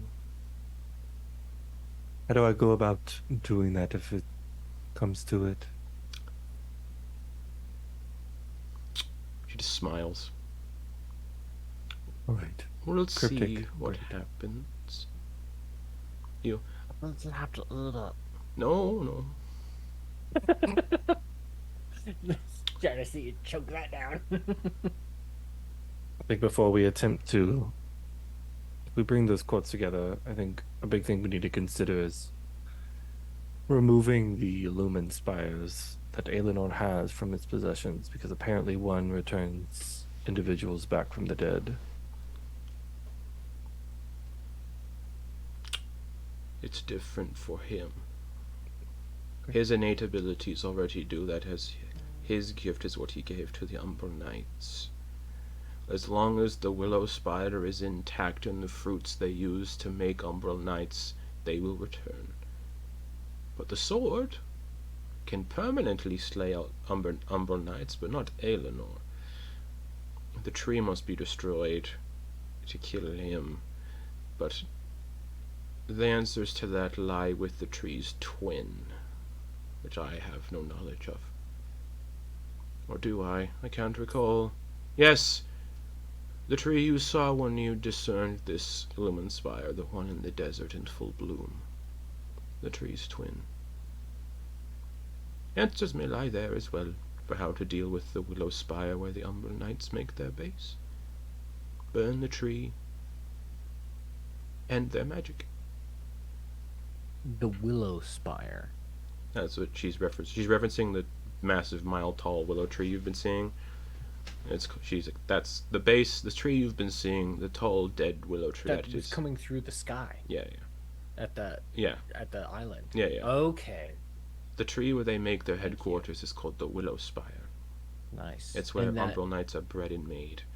Yes, that's why we have a fruited body of what they use to make. Yeah, like a fruit that no longer contains an essence. Yeah. Yeah. But cool. To learn how to destroy the tree, you must find the twin. They're connected still in some way. But the twin is in full bloom. The twin is of life, while the Willow Spire is of death. Lots to go on. Lots hanging in the air. Do not trust Pashan entirely. Something is going on there. They should be aware. They should have been aware that one of their allies had been dead for weeks. Yet they're not. Yeah, that's pretty bad. Yeah. and why they were so eager to whisk you away to do a little errand for them, when the object of your task was right within reach. Curious? Very curious. We're getting too clever for our own good, I guess. Do you wish to return to Prashan, or shall I whisk you and your friends away to where you were? Well, Mother, you can't do that, remember? I can do it. You can't right now.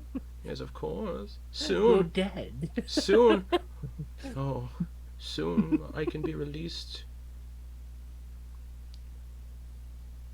Oh, so if you wish to free the archfey trapped in the Lumen Spires, that is a capability as well. They are similar to phylacteries, or they do contain the essence of said archfey, so Oberon is not entirely lost. Neither is Velestria. Neither am I. Alright, I think Antyr and Lionel and I need to have a little bit of a discussion All right, well, about whether we should or bounce back to Prashan or bounce Fair back enough. to the sewers. whenever now, those of you that have been touched by the Fae, you can return here when you dream or trance or focus to this chamber, to the dreaming. Right.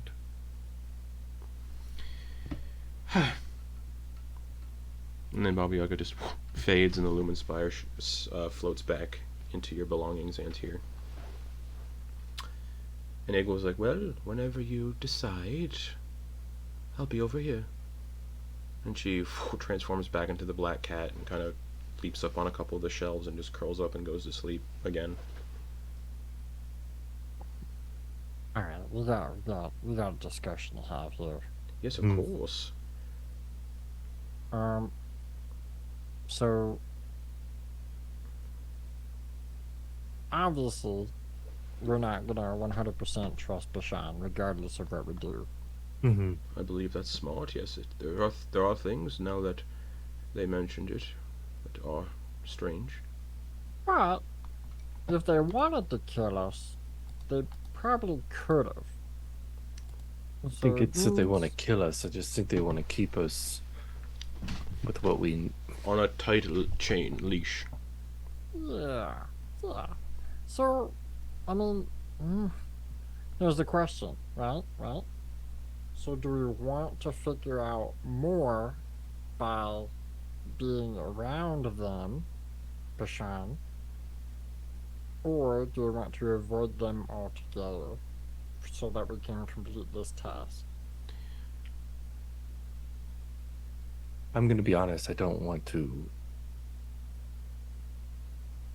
They did assign myself a duty that protecting a place that I know very little and concern myself very little with. And they did seem quite eager to whisk us away once we revealed the things we knew, and they did seem eager to turn Antyr into something, so I don't know. Well, I'm just saying, if you guys want to figure out more, it's just a little invisible poke away from me. But they did seem normal before, didn't they, when you tested it on them? Was there any way they could use magic to conceal their true intentions and things? Question: I don't recall ever doing heart sense on Kenna, but maybe I did. I think you did, but I will say Papa has told you about spells that can make someone seem like they're of a different alignment type, stuff like that. There are abilities to kind of pass through that stuff. As for a scry, because you did, someone also, or not scry, sending, someone did send a sending to Kenna and they appeared. Papa probably also would have told you ways that you can kind of fuck around with that shit too, but it's a little trickier. I feel like he'd tell you all the pranks that he would pull on people, pretending he's other people and fuck with people and stuff, so. Yeah. Excuse me. Yeah. Now that we talk about it a little bit, it does seem like it might be best to avoid Kenna, Hmm. at least for now. Um, and get that sword. Guard the masquerade. Yes, of course, and then use the sword to try to unite. I still don't think Kenna's like being bad. I mean, they did rescue all those kids, It's true. so I think that they do have an agenda. Or they said they did. Yeah, but yeah, I think we should wait till they decide to tell us more before we.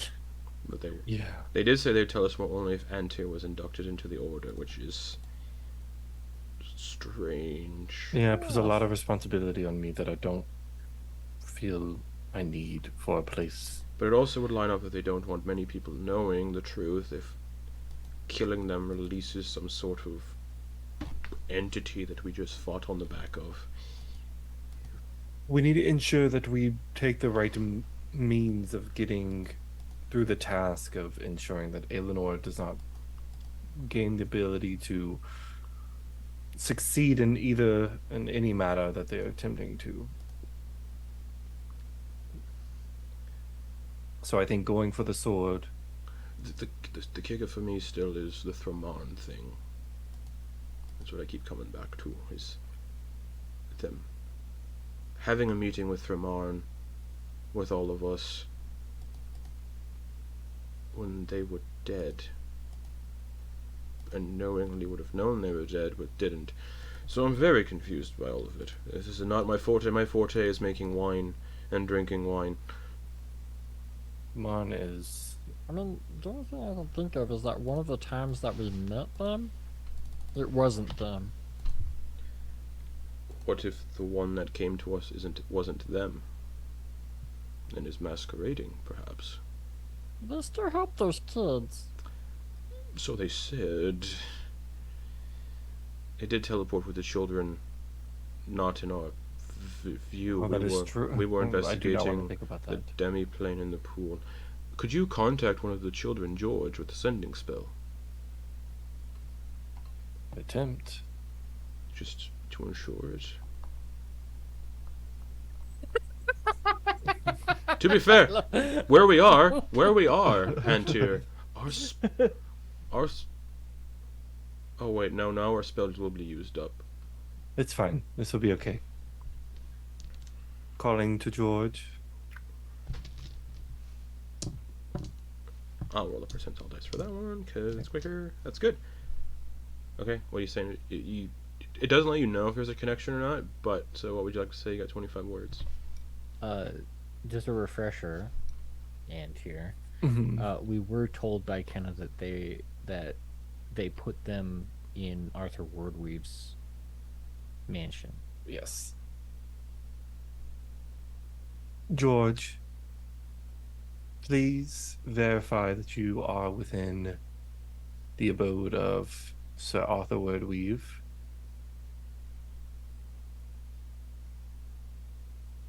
Notably, a large library of books written by himself will confirm that location.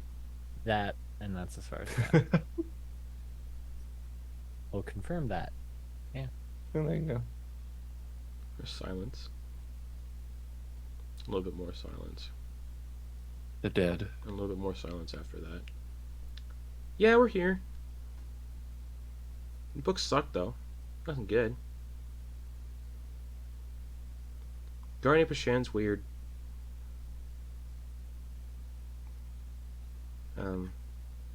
Yep. They left in a hurry, though. They didn't even didn't even make sure we had food and drink. They just kind of dropped us here and left. oh, fuck, I can't. And then you guess if they were trying to tell you something else, but Yeah. I ain't wasting a fucking spell on that. They're there. They confirm that they saw a library of really bad books. Um, you know, I've heard to trust children's intuition on people, and they have a weird sensation or weird gut feeling about Pashan. Look, Alright. I agree. I do not want to be part of this. I don't want to be inducted. I will gladly relinquish my whatever. I don't know. I don't want to say Weird birthright, but it's like a right or something, right? for the I tower. don't No, know. I'm saying like if they were mad that I was staying in that tower, that's fine. They can have it. I do not wish to keep it for the sake of this. I want to ensure that the realms are not going to be utterly fucked by Eleanor. we have been So- we have been hearing that the Grand Restoration is inevitable. So, and Yes, but Guardian Pashan has been reinforcing, sending. From what you told me, what you all saw, they were sending crystals across the other to the other cities, and we saw cities floating in the sky with crystals embedded into their foundations. I don't wish to have the Arcane Bane to be released, to be honest. Yeah, it does seem like if we got a whole bunch of people saying this is inevitable, then it seems like all those people saying that it's inevitable are just looking to figure out how to control it so that the inevitable thing that happens ends up going their way.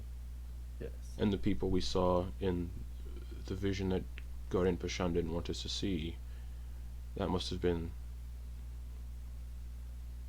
what we were seeing on the back of the whale thing, but from the city view, maybe. Because it looked roughly the same. Yeah, And then the Grand Restoration did say it would bring something down from the sky and restore the world. Maybe that's what we were seeing.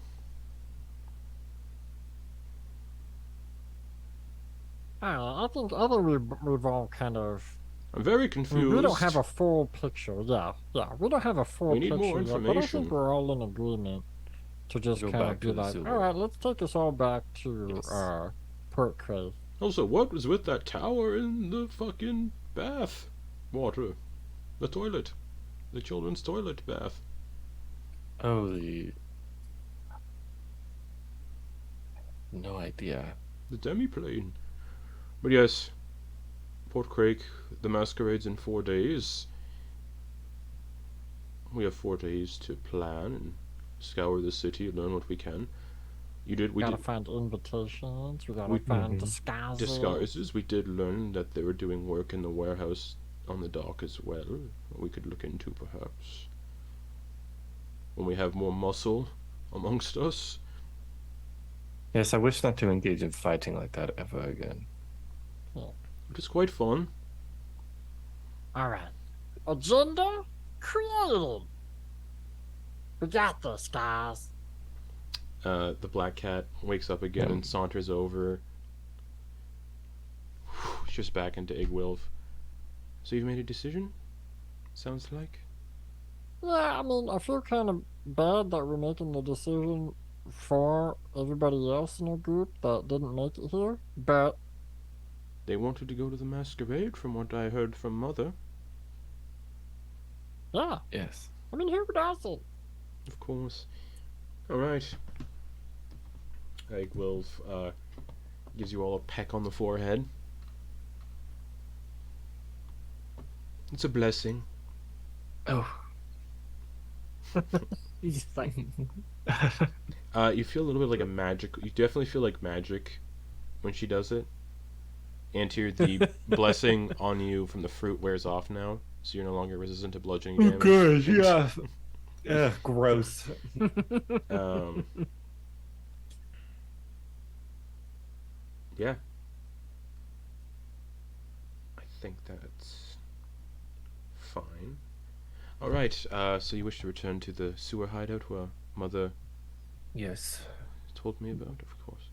Mother, All of us joined with, please ensure that everyone makes Oh. it. That's child's play. All right. No, it's easy. It's not child's play. All right. I can return to my domain now. Once we do this. Cool. Wonderful. And Igwilf kind of. Everyone, hold hands. Lionel's paws are a little damp because he sweats when he sleeps. Yeah, sweat glands. Igwilf casts a spell. And this doesn't feel like the similar belly button tug you get on a teleport. This is different. You kind of just feel like you're waking up. And everyone comes to consciousness in the sewer hideout of Port Crake. Torger, Vonkar, Doe, and Hopper are still unconscious from the effect. They look fine. Guardian Pashon is nowhere in sight, and as you all get a look around, Igwilf is sitting there and she just waves and disappears. And that's where we're gonna end the session for the week. It's like, Oh, yeah, go ahead actually. that person, What? person that turned into a cat and into a person, back to a cat and into a person again. Yes. You know the creep, Sure.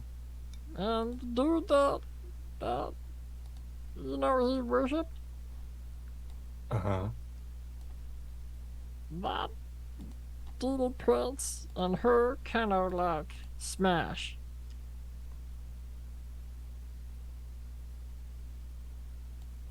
What?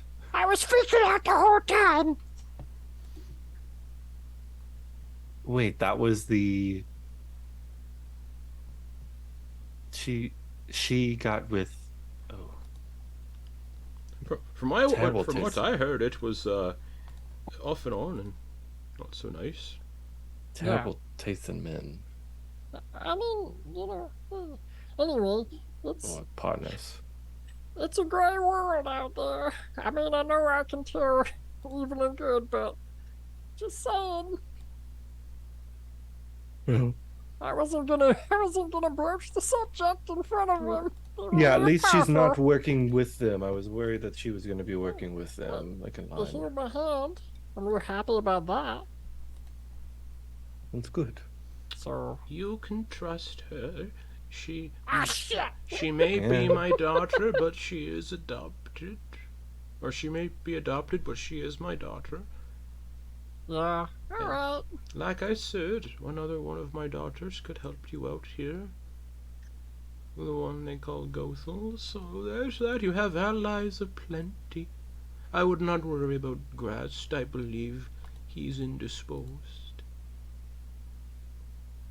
Aelinor has the Lumen Spire. He had to get it from Grast in some capacity. Yeah. I don't like Grast, by the way. I want him dead so hard. Yes. And- That'd be nice. So Me too. And so does my daughter, so it's fine. He'll be put in the ground. Anyway, that's all. And that's where we're going to end the session for the week. As you all return to the sewers, your allies begin to slowly come to from the weird state they were put into. But yeah, that's where we're going to end it for the week. We'll be back next week, hopefully with everybody else. But if not, you know, who knows?